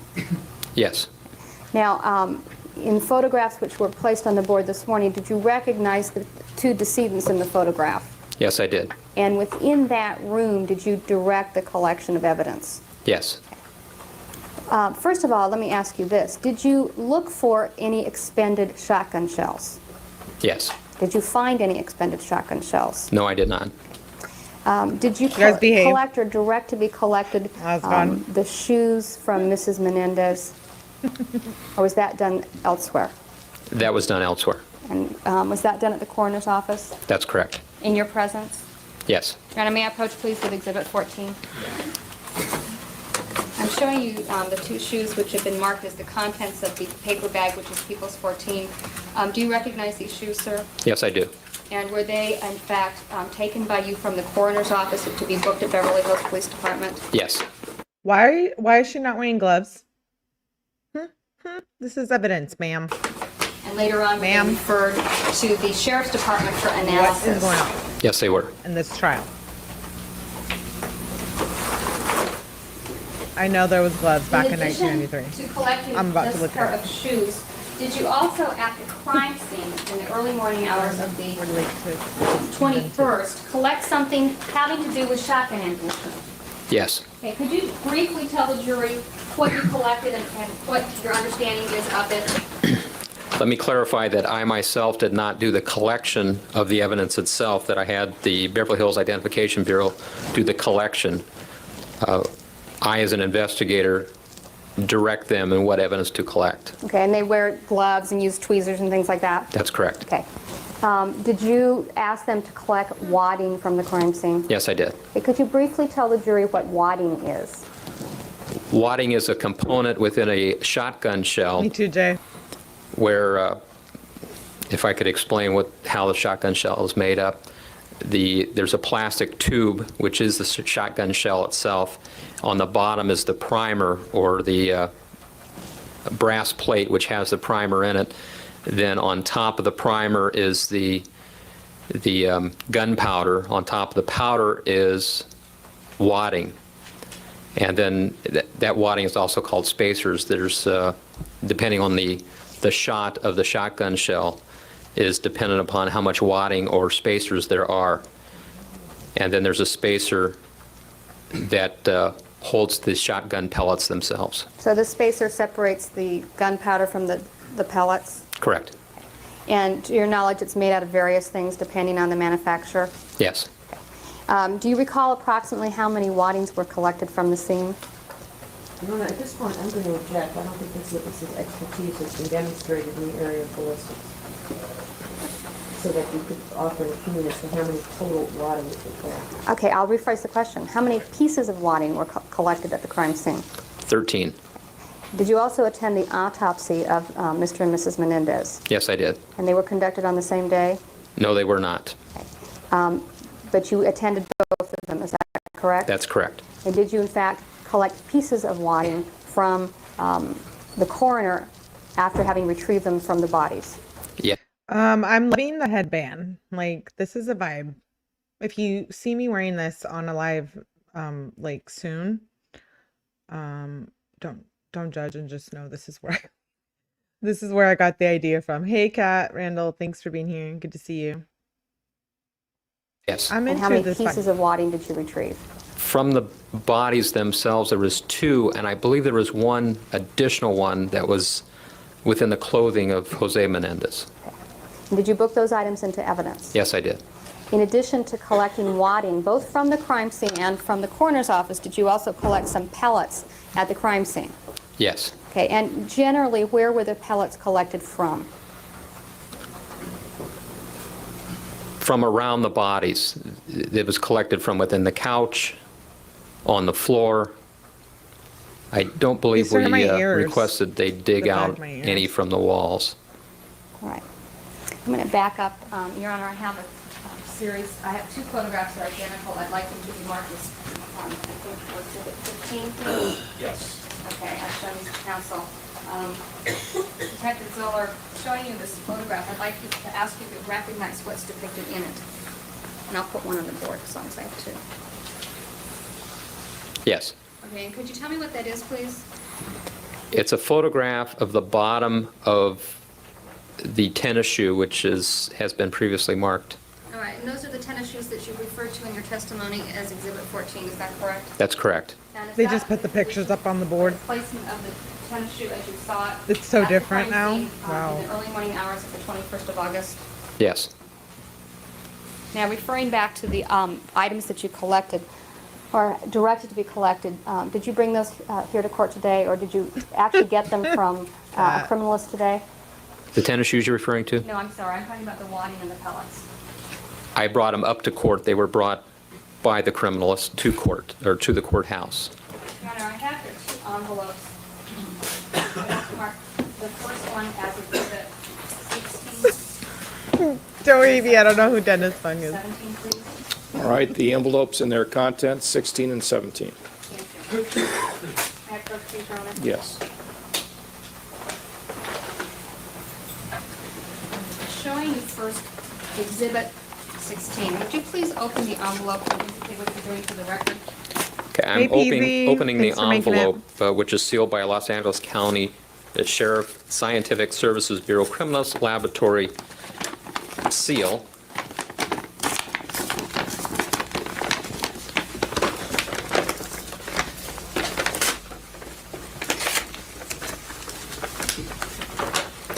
And I'm taking out the contents, which are numerous envelopes. Your Honor, for the clerk, should I label these A through whatever? Yes. All right. The first one I'm going to label as 16A. For the record, the tag indicates shotgun pellet. I'm not going to ask the detective to open it. Okay. And this is a Beverly Hills Police Department property tag, is that correct? That's correct. All right. And normally those tags indicate what's inside, is that correct? That's correct. All right. Your Honor, could I ask the counsel identify what the Beverly Hills receipt number is on this envelope? Okay, the register number on this particular one is, This is they so all have weird. the same number. Register number 29144. Is there an item number? Okay, And I- counsel, you can get that later on. She's not opening each one individually at this point, so you can do that at the recess or something. Go ahead and Okay, 16A is item 24, 16B is item 21. This would be handled so differently, I think, And obviously now. could you please, But I'm not going to thinking have you back open to all of that. these, but would you, as an example, would you open 16B and indicate to us what you find inside, please? Again, this envelope is secured by a Los Angeles County No gloves. tag. And I'm trying to rip it open without destroying it. Your Honor, I can give this paper, please. And inside are 3 individual plastic envelopes, clear plastic. One of them has 2 distorted pellets. Another envelope has a piece of white plastic, and the third envelope has a portion of a spacer or a wadding. Okay, now, Just for the record, that is Exhibit 16B, yes, that's correct, Your Honor. and it has item number on it for council's benefit of what? I said, I think 21. Let me look again. Yes, item 21. Okay. I might add that the 3 clear plastic envelopes are individually listed 21A, B, and C. And 21 is the item number for the tag, correct? Correct. All right. Now, do you know, first of all, referring to the item number 21C, there's a piece of white plastic. Do you know what that is? Specifically, no. We assumed at the time, because there was other pieces of white plastic, that was a plastic bracelet. So this isn't part of a person or anything. This is just plastic, right? Correct. Okay. And then referring to, you talked about 2 distorted pellets. That would be item 21B. And lastly, you said there's a spacer or wadding, which appears to be some sort of paper-type substance in 21A. Is that correct? That's correct. Okay. I'm going to replace those in the envelope, Your Honor, and staple it shut. I ripped it open. Itty bitty. Itty, for reals. I appreciate you. Thank you for gifting again. Welcome to Mellyverse, new members. Mary Beth, Donna, C. Smith. Wait, did I just see? Jojo said, did he just say, yeah, bigger life, gifted. Clark said, Graciela, he met someone who was willing to support his ass. What are you guys talking about? Welcome all new members. Donna, Mary Beth, C. Smith, Itty Bitty. I appreciate you so much. Thank you. Love you.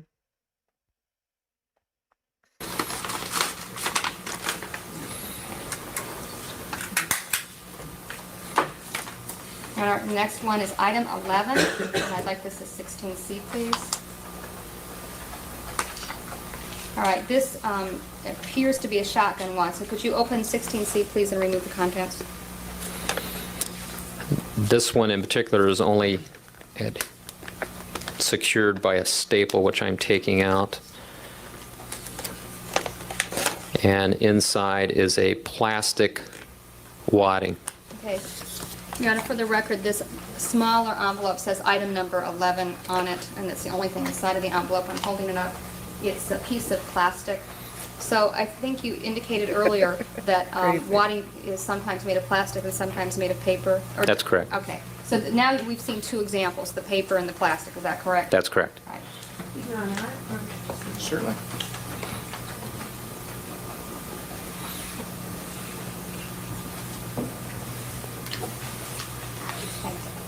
All right, moving along, I'm going to continue to mark and perhaps open a couple more.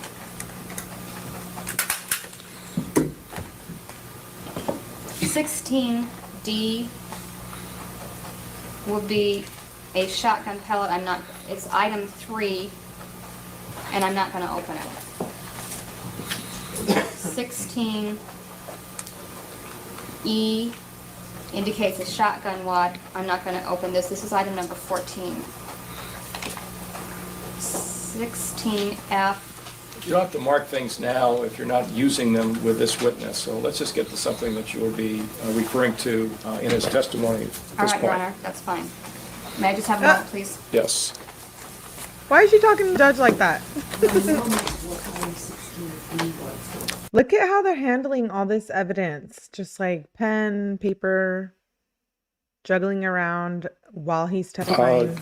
She put a mark on it. You can look at it New later trial. on and I'm glad they're verify getting what it is. resentencing. So there's no need They to deserve go it. through marking This is faulty. exhibits at this point. It can be done when counsel Things have are time at a different, recess rather than with a jury in the box. All right, Your Honor, for the record, then I've marked I don't like 16A it. through F, and there are,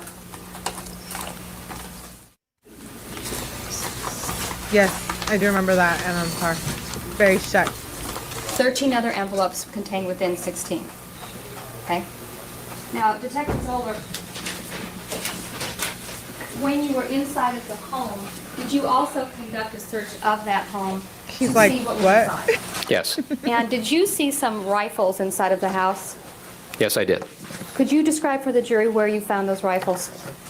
They were in the master bedroom dressing area, which had the walk-in closets, and they were on the northern portion of the closet on the east side of the dressing room, and they were standing up. Okay. Did you physically examine those rifles? Yes, And did you notice whether or not they were loaded? they were not loaded. Did you seize those rifles? I did not. Why not? Because the crime scene was the family room, it was determined that it didn't go any further than the family room, and the weapons that were used for the murder was a shotgun. And the items that you saw in the closet were rifles, is that correct? .22 caliber rifles, correct. In addition to looking at the wadding and collecting, or ordering the collection of the pellets, did you look for shotgun shells? Yes. Did you see any shotgun shells? No, I did not. And were you specifically interested in looking for shotgun shells? Yes. About how long were you at the crime scene that day? Approximately 8 or 9 hours. During that 8 or 9 hour period, did you ever leave the crime scene and go somewhere else and then come back? Or were you there continuously? From the immediate crime scene area, which was the family room, I had left, but I never left the house? property at 722. When you got to the scene at approximately 1 a.m., did you see either of the two defendants there at that time? No, I did not. Okay. When is the first time that you saw them that day? First time that I had seen them was at approximately 5:30 in the morning. Yes, on the December 21st. 11th. And where were you physically The new located hearing when for you first saw them? resentencing. I was in the So family they room probably at the time.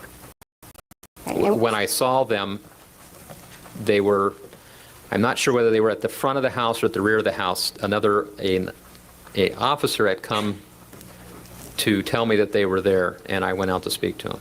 Okay, and at this time you don't recall if it was the front or the back? I don't know. Okay, at that time, did you let them into the house? No, I did not, Why not?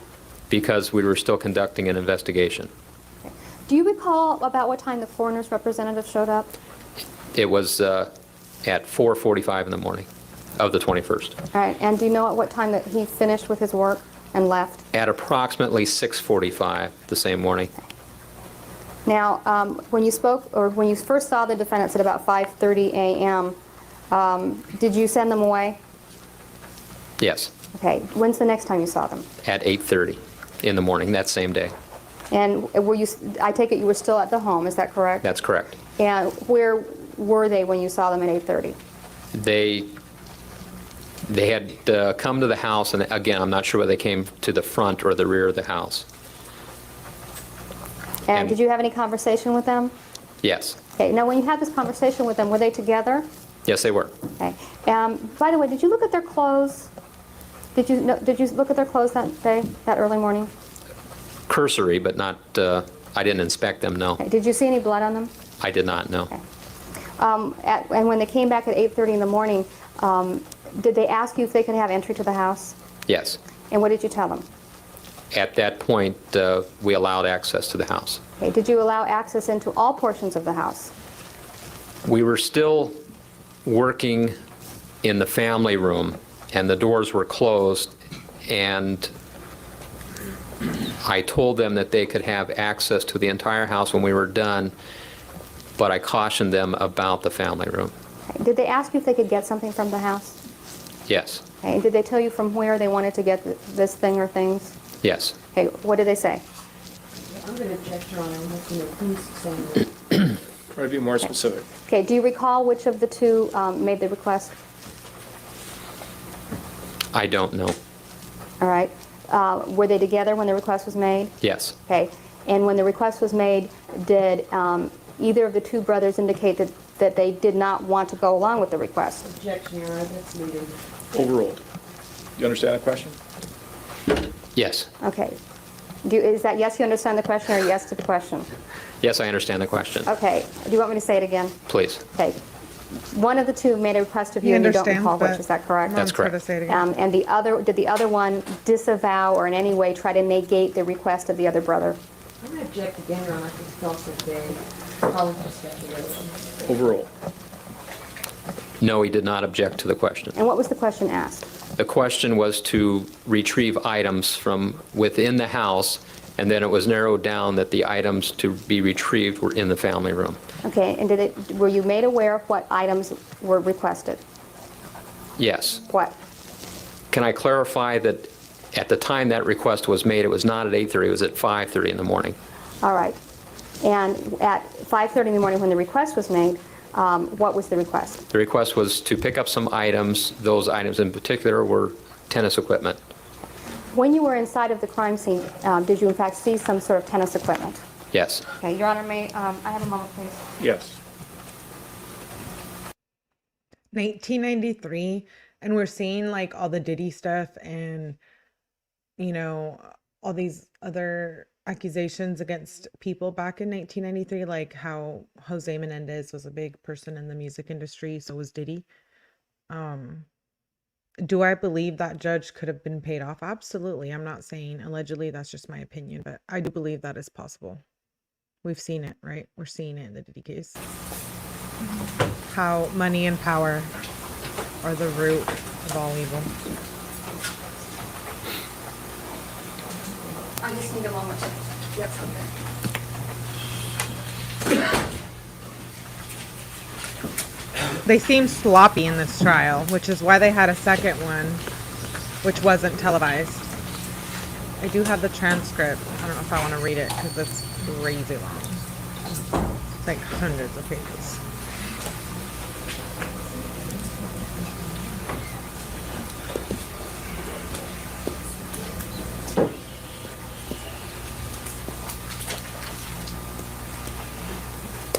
Very uninterested. Your Honor, I can't find what I need right now. I'll continue on. All right.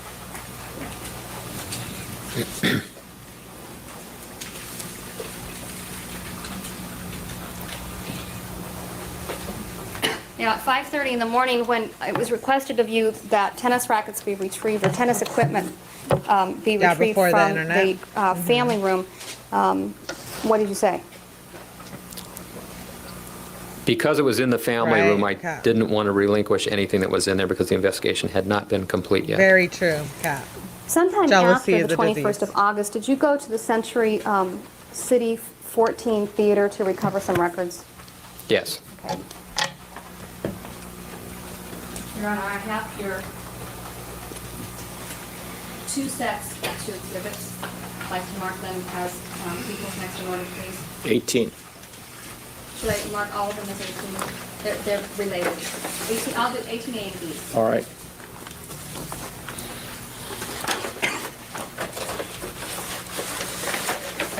Can I approach the camera? Yes.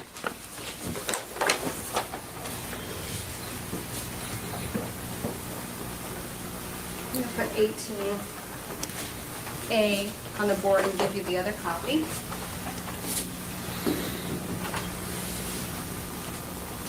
She almost knocked him out.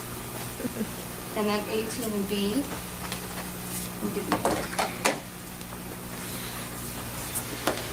Are these blow-ups of the records that you retrieved sometime after the 21st of August? Yes. I agree, I'm on the car. And 18A has a handwritten notation on the left side of it, which indicates, and part of it's cut off, but Ma'am, could I you can't even see tell us that. what that indication Can is the jury under see the that? movie License to Kill? The notation is, I believe the beginning of the numbers was 175 or 17 is missing, and then the 5, and then there's a 30 below it with a line, and obviously a subtraction is 145. And what are the words? The words is sold out. Okay. And 18B, would you please refer to that, which is a blow-up as well for the movie Batman. And you see some writing off to the left? Yes, And is that writing not sold out? that's correct. Okay. And you retrieved these, do you remember how long after the 20th it was that you retrieved these? I don't specifically remember the date. It was within 2 weeks after the 21st. Counsel, will you stipulate that these are true and correct business records from the Century 14 theaters? Yes. Yes. Thank you.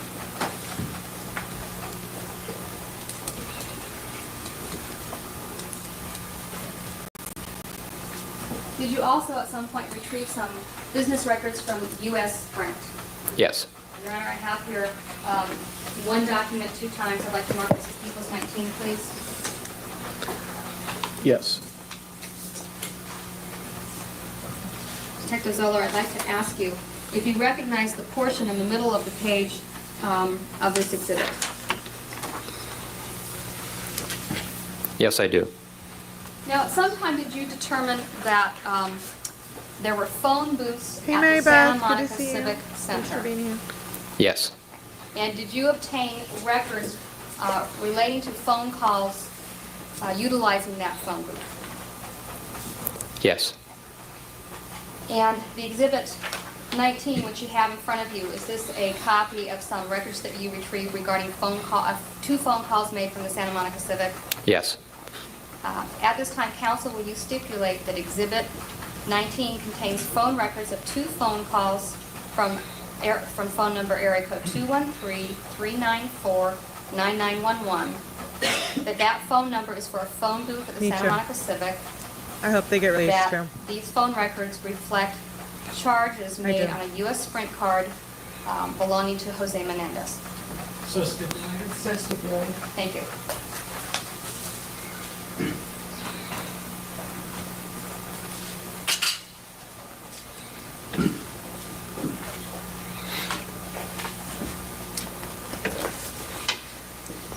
I marked another exhibit, but I haven't had you open it. It's exhibit number 17. Could you open this exhibit and describe for the record what you're doing, please? It's an envelope which has the Los Angeles County seal on it, which I am tearing the seal.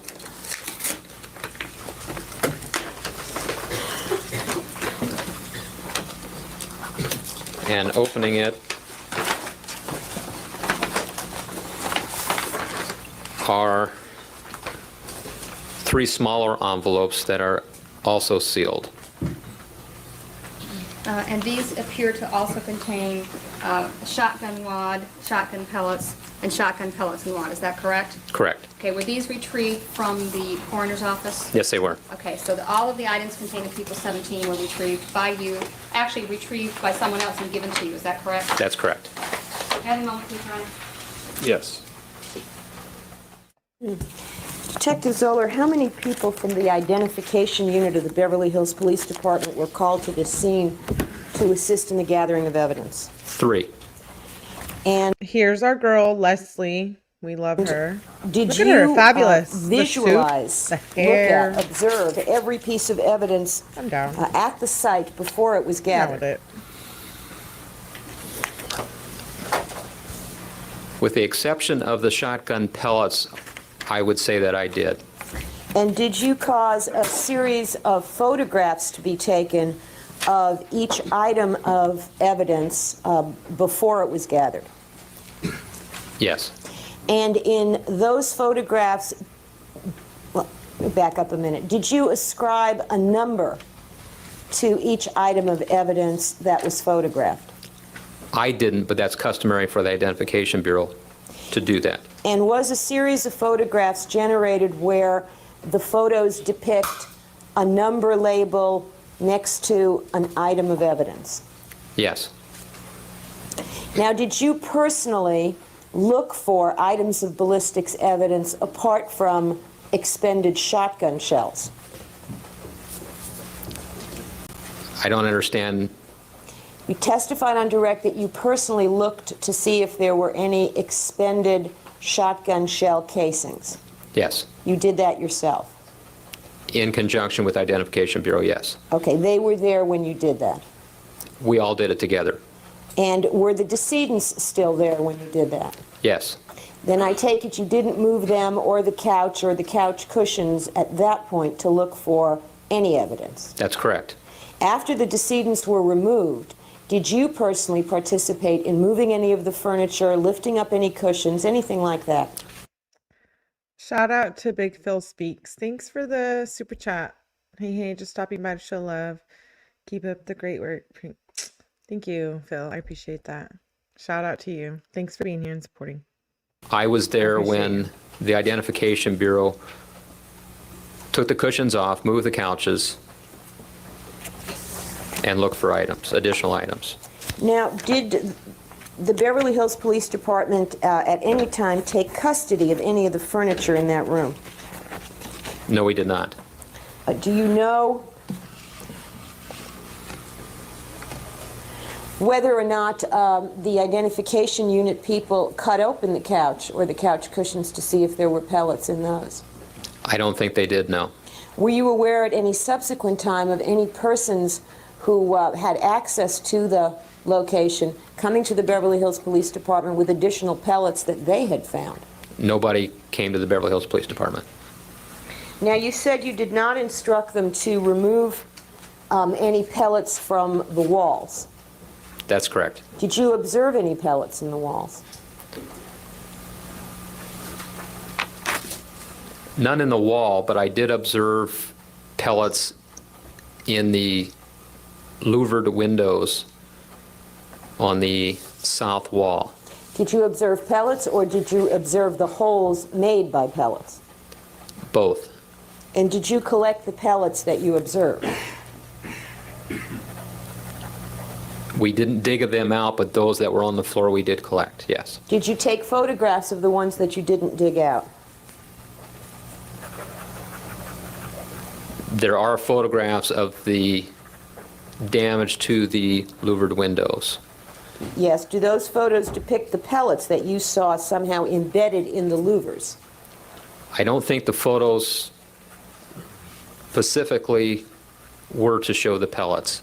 So if the photos show the pellets, it just happened that they did.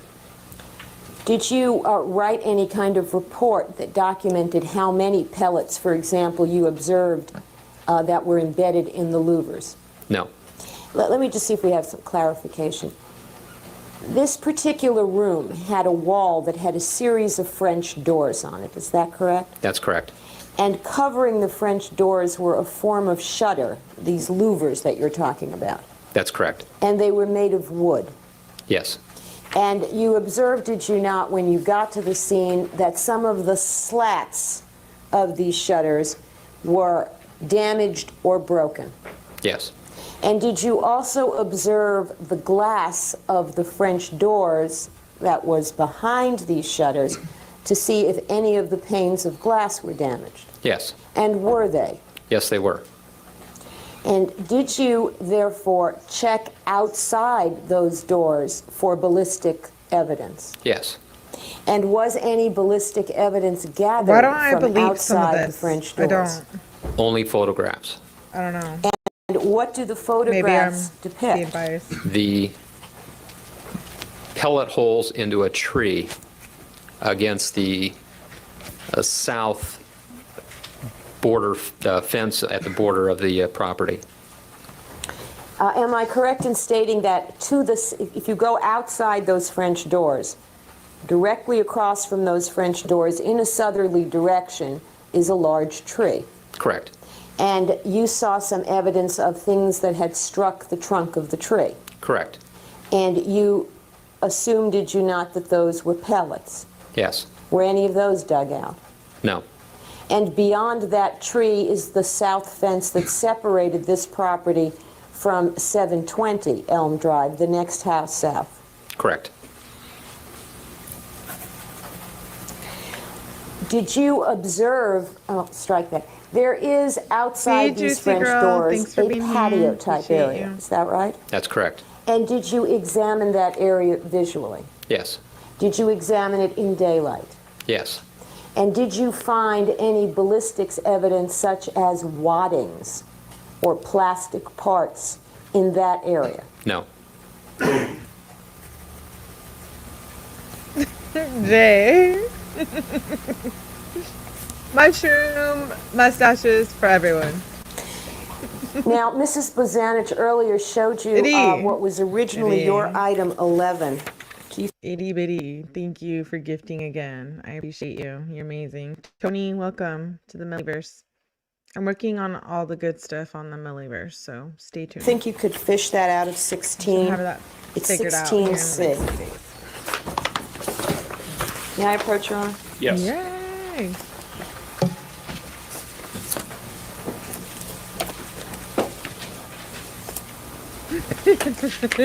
yeah. Let Big Phil know what's up. Go subscribe. Biddy! Again? I have 16C. Appreciate you. Yay! Welcome, Juicy. Okay. Thank Did you, you seal Eddie. it up after I you love had you. opened it before? I think that it was stapled shut by the district attorney. Okay, why don't you open that one up? Okay, I took the staple out and I'm removing the content. Yeah, Augie. Now, you've referred to that particular item as a wad, is that correct? That's correct. Yeah, Is it shout also out to called a Itty Bitty. shot cup? Show Yes. love. And do you know what kind of shotgun Show love, ammunition Daisy. is ordinarily Sure, contained Rowan. in a shot cup such as that? Yes, And what kind is it? birdshot. Birdshot. Is that correct? Correct. Which are very tiny pellets. Little BBs, correct.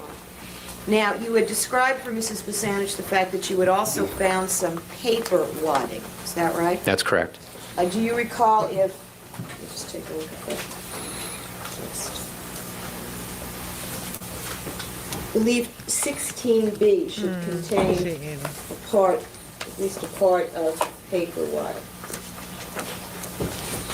Again, it's been resealed. Do you want me to reopen it? Why don't Okay. you?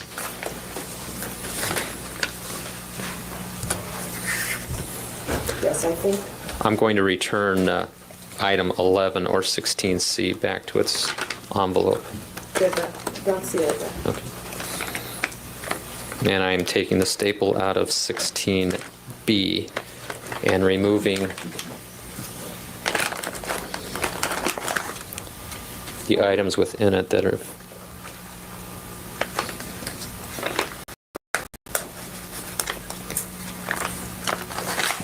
Out of that, why don't you take a look at 21A?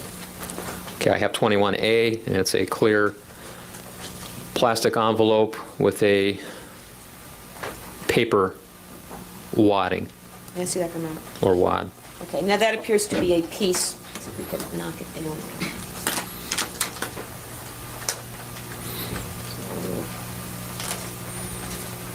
Okay, this little disc-like object. What? Is a segment, is it not, of a paper spacer, as you've described it? Correct. Okay. Now, there was a... This is evidence that they're handling, just like she's like, oh, up here, you know, like holding it up with their hand. No gloves, like show and tell. third kind of spacer or wadding that How was different located things at were the back scene. in Is that right? 1993, right? This would Or be like are a these the mistrial only now. two things, the shot cup and this kind of wad? Guilty with of which you're familiar? crime. Thank you. The third Love you and type is appreciate just the you plastic so much. over Guilty of powder crime. My favorite. spacer. Okay, it doesn't look like Or what you're wadding. holding in your hand, though, which is, No, this is actually 3 pieces in one, which, okay. why don't we see if we can find, We support channels of integrity here, if you didn't know. see if Mrs. Basanich And honesty. cross-labeled any of the small plastic over powder wads. She did not. She did not. No. And why don't we look at But the mustard. 16, and let me see if I can find the... Item 5. Try 5A. If I show up here I wearing a have fake mustache. 5 envelope containing 5A and B. Has this has not been submarked yet? No, it has not. Your Honor, perhaps this one should then be marked 16G. Is that right? All right. Original item number 5A and B.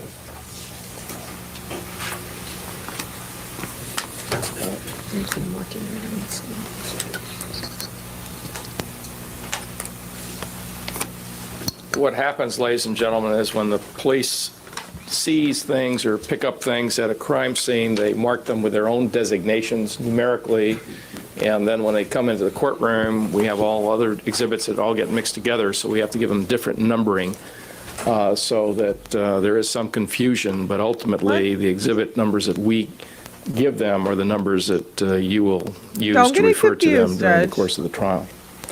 All right, you may proceed. You wish me to open it? Yes, I do. Okay, I am taking the staple out of the top and opening it. I'm removing 2 plastic bags. B is a portion of the plastic, white plastic bracelet. 5A is the piece of plastic wad. Okay, this is what we've talked, what you referred to before as an over-powder wad, and it's a disc of plastic, is it not? Yes, Okay, it's not a big column like item 11. correct. Let's compare. I don't know if the juries can see this, but there's a Look. difference between this. That's how the jury is seeing the evidence. Okay, let's, I know I wouldn't want to be tried back in 1993 for anything. Shit. No, I Appreciate what we it. did is we I took, grew up in this time, but damn. took 11 out. That goes there. Thank goodness for like DNA. This is 11. fingerprinting. Cat Randall. Shout out to you, Cat Randall. Gifting, as always, being a supporter. Dumpling, you got gifted. Where's my dumpling at? My beautiful dumpling. I haven't seen you for a minute. I hope you're doing okay. Thank you, Cat Randall.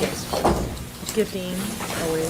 For the record, You are greatly may I speak with these appreciated. closed? Yes. Thank you.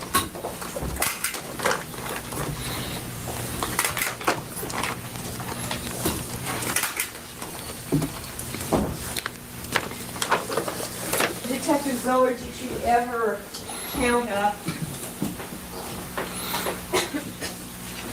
how many of those plastic over-powder wads, the disc-like ones that we just looked at, were collected in conjunction with this case, both from the scene and from the coroner's office? No, Now, you collected a series of, or your identification unit personnel collected pellets from the scene, correct? that's correct. Were they all the same size, or were they different sizes? Lily, you made it. My Hi, recollection beautiful is they were all the same size, although I know there was bird shot there, but I'm not sure whether we collected any of the bird shot. Would you have just left it if it had been seen? No, Okay. So to the best of your knowledge, all that was seen in the family room and proximity to it were non-bird shot pellets. correct. Okay, and were those non-bird shot pellets larger pellets than bird shot? Yes, And were they all the ones that, to your knowledge, were all the larger pellets that you or other personnel from the Beverly Hills Police Department observed at that scene and in proximity picked up, other than the ones that we've talked about that weren't dug out of things, were every other one that was seen picked up and collected? I don't think so, no.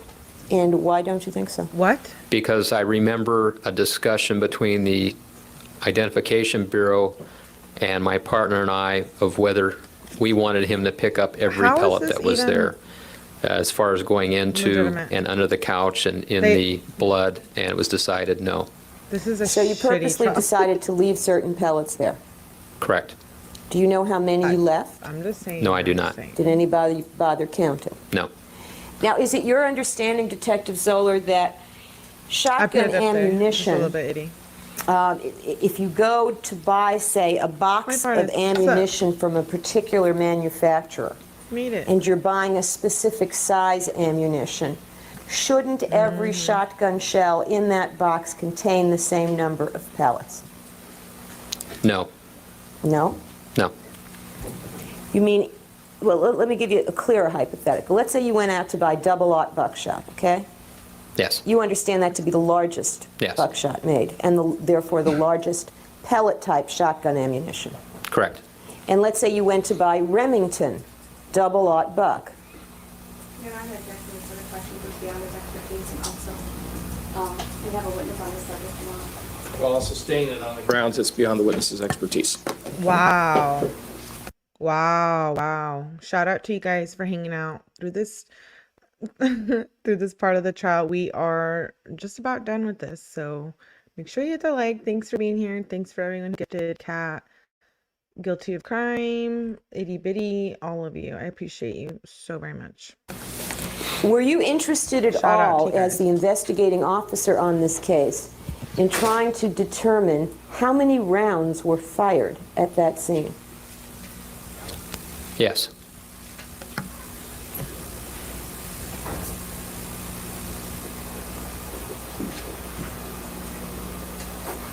Did you, you being the Beverly Hills Police Department and within your knowledge, receive shotgun pellets from the coroner's office? Yes. And did you ever compare the pellets you received from the coroner's office with the description of the coroner in his autopsy reports of how many pellets he found? I'm sorry, could you repeat that again? Yes. It's true, is it not, that in the coroner's report he makes reference in various places to how many pellets he obtained or found in the decedents? I don't recall that. Okay. Do you recall Okay, that's important. That right there. recall being present That's at the a big autopsy? fail. Yes. You recall the coroner coming upon Total- pellets and that's various totally why they parts got of the this trial. anatomy of each of the decedents? Or Yes. got a Do you second recall trial. him removing them? Yes. Do you recall him giving them to you? He didn't give them to me. It was given to his evidence person, who in turn gave it to me. All right. And have you ever been made aware, or has it ever been brought to your attention, that the number of pellets the coroner found are not the same number of pellets the coroner turned over to you? No. You testified earlier that you spent the 9 hours or so at the location, not just in the actual scene of the shooting, the family room, but on the premises. Is that correct? That's correct. Did you personally inspect the other rooms, walk through them and look around? Yes. If I was ignoring knife artist. And in fact, you had your identification Then on division me. or your photographic unit, I'm not sure which it would be, take pictures of every room in the 𝗟𝗏𝗃. house. Yes. Thank you again for giving May I me. approach, Your Honor? Yes. I appreciate you so much. Shout out to 𝗟𝗏𝗃 again. Welcome, Sacred Grounds. Welcome to membership, Milliverse. 𝗟𝗏𝗃, I appreciate you.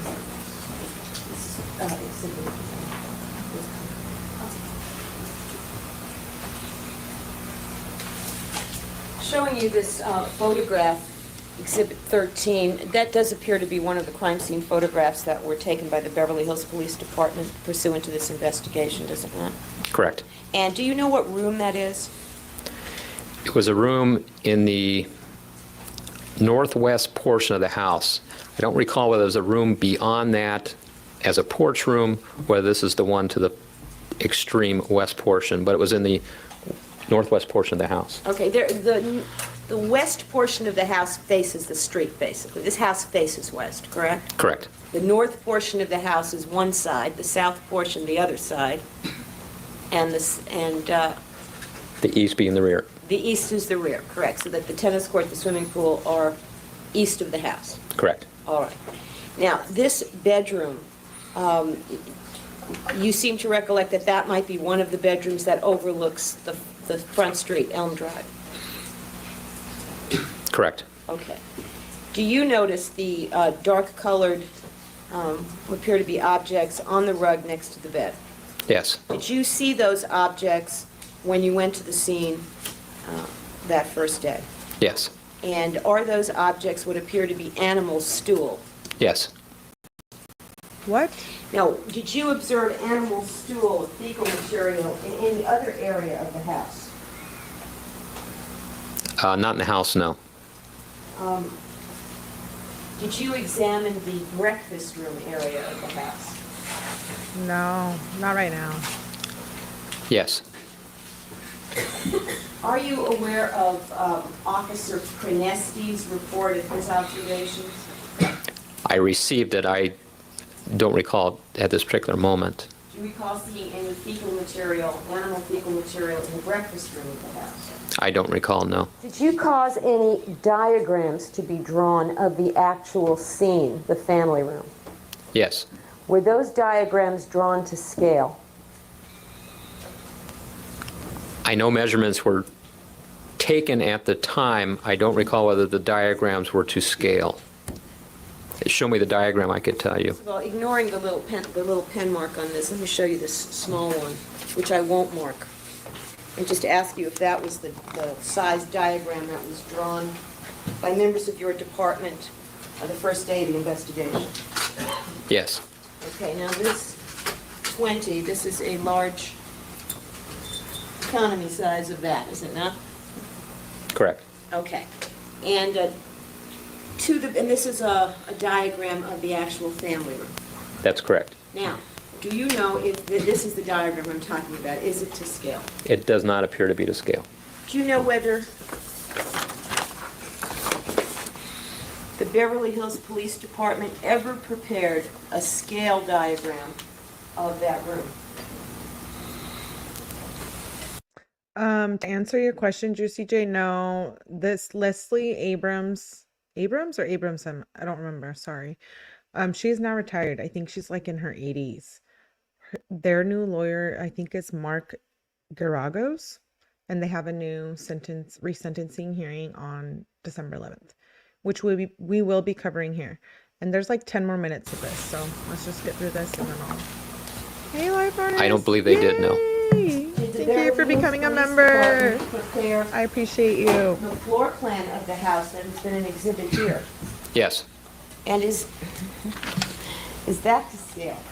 Yes, it is. But it does not contain any furniture locations, is that right? That's correct. Detective Zoeller, you said one of your jobs that night was to direct the gathering of evidence. Is that correct? That's correct. And was it someone else's job to interpret the crime scene? As far as what? Well, and that's the thing is why I wanted to cover this case. I'm big on DV and SA cases. I've worked in that field before. So I'm going back to someone's comment that said what they did was horrible and what they experienced was horrible too, right? Hey, Military Ma, I missed you. Thanks for being here. So I go back to, are people born evil? What makes them evil? How does trauma play into effect? In this case, the essay by their parents, their dad, their mom, who I do think played a role, allegedly, in my opinion. I think those are important things that we need to discuss. You were in court when the criminalist was here a couple of witnesses ago? Yes. And he said that part of his job is to gather evidence and to interpret it? Miss you, Military Mom. Glad you made it. Was there anybody whose job at the crime scene that night was to perform the role of a criminalist? Okay, I'll look at it. Come in and look at the crime scene and try and reconstruct what had happened in that room? No. And is that because your department doesn't have a criminalist or for some other reason? Because we don't have a criminalist. How many homicides, roughly, does the Beverly Hills Police Department handle on a yearly basis? Approximately 2 a year. And who? So you don't have a criminalist who's on call from another department either, as the sheriff officer who testified here before suggested? I learned subsequent to this investigation that we can call the sheriff's department criminalist to come out. And is it true to say that, at least in your department, for whatever reason, part of the function of interpreting the crime scene falls on you as the investigating officer? That's correct. You did your best to make an examination of not only the immediate scene where you saw the decedents, but also the entire house? Yes, plus we try to document it with photographs and videotape. And it's one of the reasons you do that so that you can maybe have someone else take a look at the photographs or the videotape later on to maybe offer their expertise. Correct. In terms of your expertise in interpreting crime scenes, did it at some point in your investigation that morning become apparent to you that this was not a case of someone breaking into a stranger breaking into somebody's house and killing someone in the course of a robbery or a burglary? Correct. That was apparent to you? I did not observe a break-in. It was my guess at the time that whomever killed Jose and Mary Menendez had been let in by them. And you say it's a guess, it wasn't just a guess, was it? You actually took a look around to see if there were any signs of forced entry? Correct. You took a look to see if there was any signs of ransacking in the house? Yes. And based on the absence of forced entry and the absence of ransacking, you deduced, based on your experience, that this was not a crime scene that involved somebody breaking into the house and killing someone inside to get some money, for instance. Correct. And isn't it also true that based on your experience and looking at this crime scene that you very quickly came to the conclusion that one possible situation that you were dealing with here was a domestic killing, that is, someone in the family may have killed Mr. and Mrs. Menendez? I don't think that evening that crossed my mind. Well, when did it first cross your mind? Just later in the investigation. I can't give you an exact date when. Is it true to say that, at least as far as your investigation was concerned, that on that first night and in the course of your preliminary investigation, that the Menendez brothers were not eliminated as suspects? That's correct. In other words, they were possible suspects based on your observations of that crime scene, correct? Correct. They had not been eliminated. And it was based not only on your observation of the crime scene, but based on your perception that residential homicides are sometimes affiliated with family members. Isn't that true? Yes. That was one thing you were thinking about from the very beginning of the investigation, isn't that right? Not necessarily family members, but somebody that the family knew. As well as family members, correct? Correct. And so the perception was Why just that family members? they, as family members, may have committed this homicide Which invaders at what point in time? during the initial stages of your investigation. Still unclear what you mean by the initial stages. Since when is Let me perception rephrase it. considered a fact? During the period of time after you arrived at the scene at approximately 1 o'clock in the morning, and I believe you said you were still there the next morning when the Menendez brothers arrived at approximately 5 a.m. That's correct. During that window, or that period of time from 1 a.m. to 5 a.m. on August 21st, 1989, you began to form these impressions that we're talking about. Isn't that true? I don't think that early on, no. Well, do you remember testifying at the grand jury proceeding in this case? Yes. And do you remember being asked back in December of 1992 this question at page 328 of the transcript? Question, when during the course of the investigation... I'm sorry, Councilman, could you just wait a second? Sure. Remember being asked this question by Ms. Bazanich? Question, when during the course of the investigation did the two Menendez brothers become suspects, that is, in your mind? And your answer, well, at the beginning of this investigation, I think everybody is a suspect connected to the family. Do you remember giving that testimony? Yes. And is that still accurate testimony at this? We will be covering older trials. I just want to touch base. I appreciate you, Life Artist, for being here and saying that. We do cover older trials, but we will also be covering a lot of cases like the one I just covered, Tory Lena Fields. If you didn't see that, please go back and watch it. And then I did do a live earlier on Diddy indictment. So I appreciate you guys for being here and supporting. Hit the like. We're almost done with this point.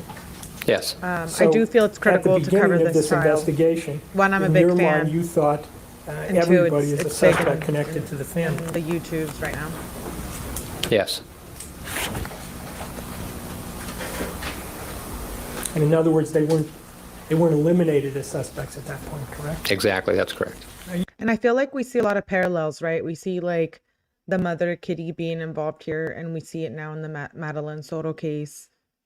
We see a lot of similarities. You said even though also it was back in that 1993. they came back, they being the Menendez brothers, came back to the house at about 5 a.m., is that correct? About 5:30, correct. Where had they been in the meantime, if you know? I knew that they were at the police station being interviewed, and I don't know what time they had left there. And how is it that they arrived back there? Did they drive up in a car? Did they walk up, if you remember? I don't know. I was inside when they arrived. And when you first saw them, You you don't had a know. conversation with them, correct? Correct. And wasn't the conversation that they said they wanted to pick up some items in the house? Yes. And did they mention specific items that they wanted to pick up? I asked what items, and they told me what specific Hey, items. against all logic. Thanks for being And was here. the only thing they mentioned tennis equipment, or did they mention a number of items? They mentioned a number of items. And do you remember what else they mentioned that they wanted to pick up? The only thing that I remember in addition is clothing. And was it your understanding, or did you convey to them that they weren't going to be able to stay overnight in the house? Which night are you referring to? This is already 5:30 in the morning. 5 in the morning, so when they came at 5 in the morning, did you make clear to them that they weren't going to be able to stay overnight the following night? No, I did not. Was it your impression, based on talking to them, that they were gathering up things to go somewhere else, to stay somewhere else? I don't recall having an impression what they were going to do that night. And did you actually go with them inside the house to pick up these items? At 5:30, no.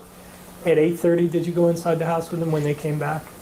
Shortly after 8:30 or at 8:30, we, the investigators, relinquished the house to them. Someone asked how long the first trial was, and it lasted from 1993 until 1994. The first trial ended in a mistrial, and the brothers had a second trial in 1995. In 1996, the brothers were convicted of their first degree, and then now we're seeing, their trial, they're going to be resentenced on December 11, 2024. So they did appeal their convictions back in 1998, and they were denied by the appellate court in 1998. So We have like 7 more minutes. they had the run of the house. They could do what they wanted. My question is, did you see what they went in and like took out of that. the house No, yourself? no. It gets your girl in the Were there algorithm. cars located on the property when the brothers came back at 8:30? Yes. Were they allowed to go inside the cars or to take anything from the cars? When I arrived, I instructed the patrol officers who were securing the perimeter not to allow anybody to go into the vehicles. So they never were allowed to take anything out of the car, is that correct? That's what my instructions were. I found out later that they had come back and gone through the Ford Escort, which was parked on the street, and that was only because there was a change of shift, and the officers on the day watch that came were unaware of my request to the morning watch. Right. Now, at some point in the course of your investigation, you personally sat down and wrote a very detailed police report concerning your observations of the crime scene that night and several other items in the investigation. Is that correct? That's correct. And in that police report, did you put anything in your report about speaking with the Menendez brothers at 5 a.m. that morning? No. Did you put anything in that police report about speaking with the Menendez brothers at 8:30 This that trial for morning? sure. No. And did you write any other police reports in This which is you the documented lead those detective. two conversations? No. Lead detective. Thank you. And I have here a series of photographs which I'll be marking sequentially. The first one I'd like to mark is Exhibit 21, please. Could you describe briefly what is depicted in the photograph? Yes, the photographer is standing outside of the family room at 722 North Elm Drive, looking in an easterly direction at the east wall. And in the photograph, there appears to be some doors. Is that correct? Correct. Okay, and were those the double doors leading into the family room? Yes. Do you see any tennis equipment in this photograph, excuse me, Exhibit 21? Yes. And could you count for me how many tennis rackets you can see? In this photo, I see 2 tennis rackets. And I'd like to ask you to describe what is depicted in these photographs.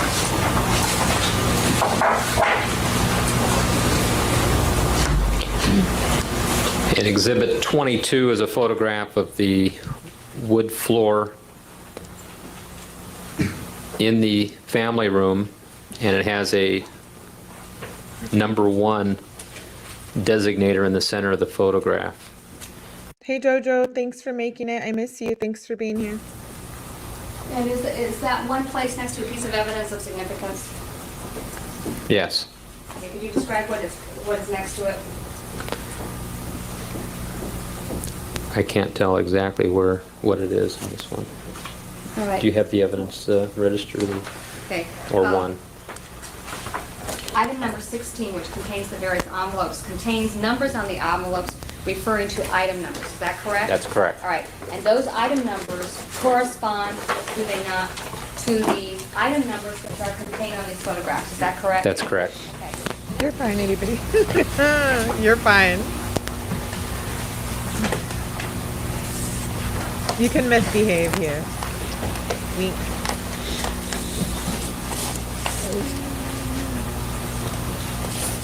We'll misbehave on the low here.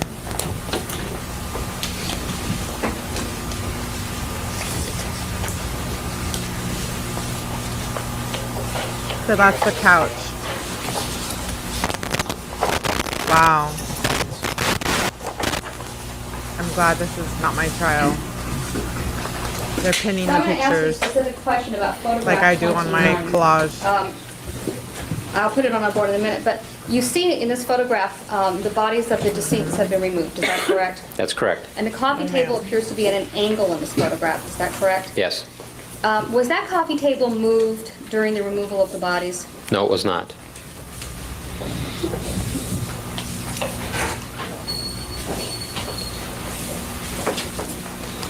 Wow.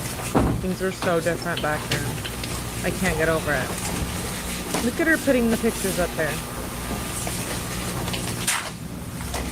Evidence photos.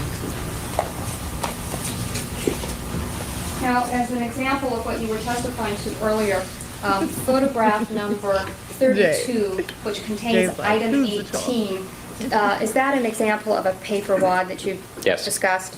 Okay.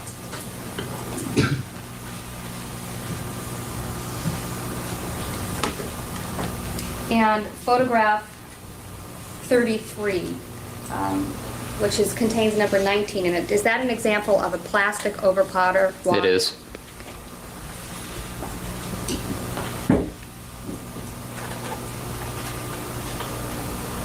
I didn't, Kat.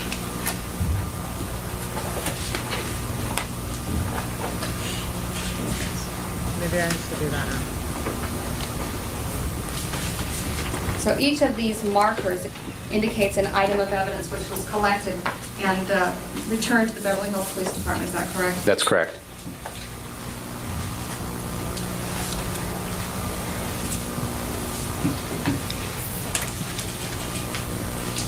I have here, Your Honor, 3 more photographs, double sets.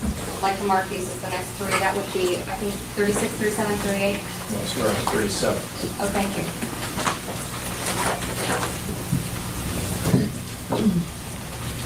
Referring to photograph 37, I'd like to ask you what is depicted in this photograph. This is the exterior shot of the French doors on the south wall of the family room. And it depicts the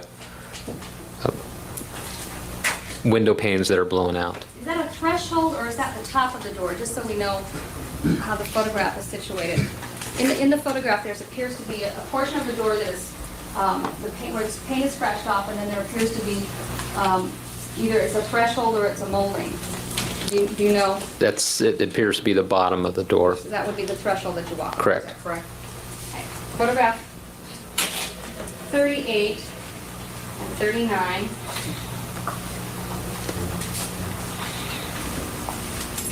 Could you tell me what these 2 photographs depict, please? 38 is the interior photograph of the French doors, which depicts blood spatter on it, plus the window is blown out. And then 39 appears to be the same window pane, but a close-up shot of the same shot. All right. So these 2 photographs are actually of the same side of the door, is that correct? Correct. All right. Wow. Wow. May I have the witness put all this back inside, so I'll like continue your question.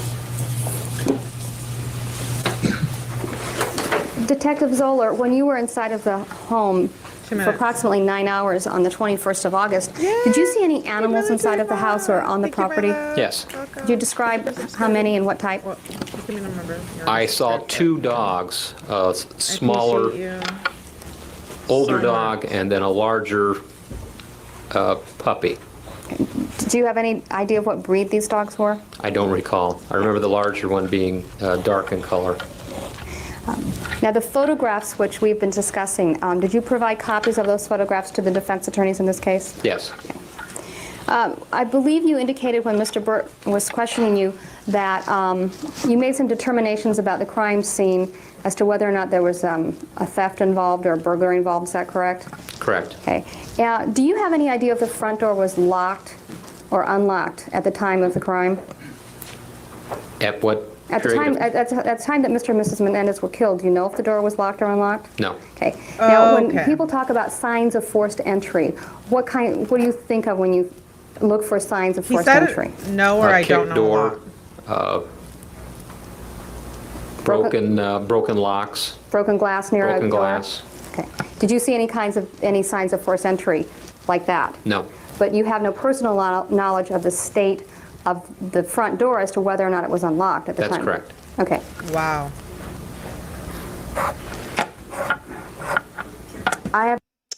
We're done.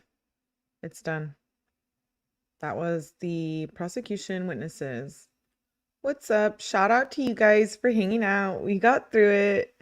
Yay! We're going on to part 5 of the Menendez trials here at my channel. So I appreciate you guys for being here. Welcome all new members, 𝗟𝗏𝗃, guilty of crime, 𝗵𝗃𝗃𝗲, who became new members. I have to like go back. I have a short-term memory. Who else gifted? I'm trying to think. Anyways, but I appreciate you guys for supporting my channel. Anyone I missed? Yay! That was pretty crazy how they handled the evidence. All of it is pretty crazy. And the fact that the lead detective said no and I don't know a lot of the time. I don't know. That's why they got a second trial, right? Yay! Love you, Jojo. Thank you for being here. I appreciate you guys for being here. Make sure you hit that like button. Make sure you tune in. I try to do Menendez brothers every day or every other day. So I will be doing the next part. We're going to go through the whole trial before they have their resentencing. So it's pretty long.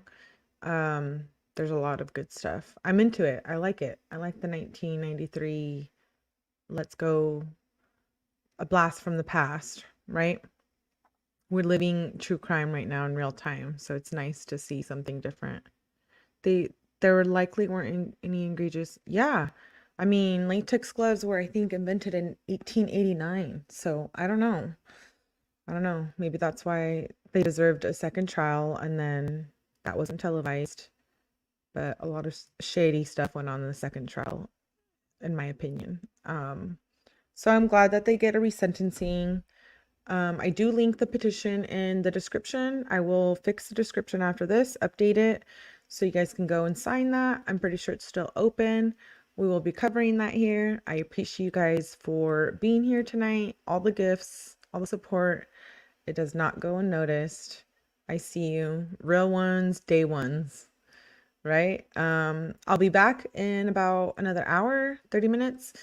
Covering more true crime. I know I'm true crimey. I'm feeling it today. So it's gonna be it's Saturday, so it'll be a long night. We're gonna continue doing the lives. So I hope you guys can tune in on the next live. If not, make sure you like, subscribe, notify, join the Discord, do all those good things. And I appreciate you guys for being here. Alsane, Jojo, Juicy, 𝗟𝗏𝗃, Life Artist, 𝗟𝗶𝗃𝗲, all of you 𝗵𝗃𝗃𝗲, guilty of crime. Please make sure you go follow Big Phil, follow Big Phil as well. Good vibes, good vibes. I appreciate you guys for being here. I will see you shortly, and hopefully you guys can make it to the next live. Bye.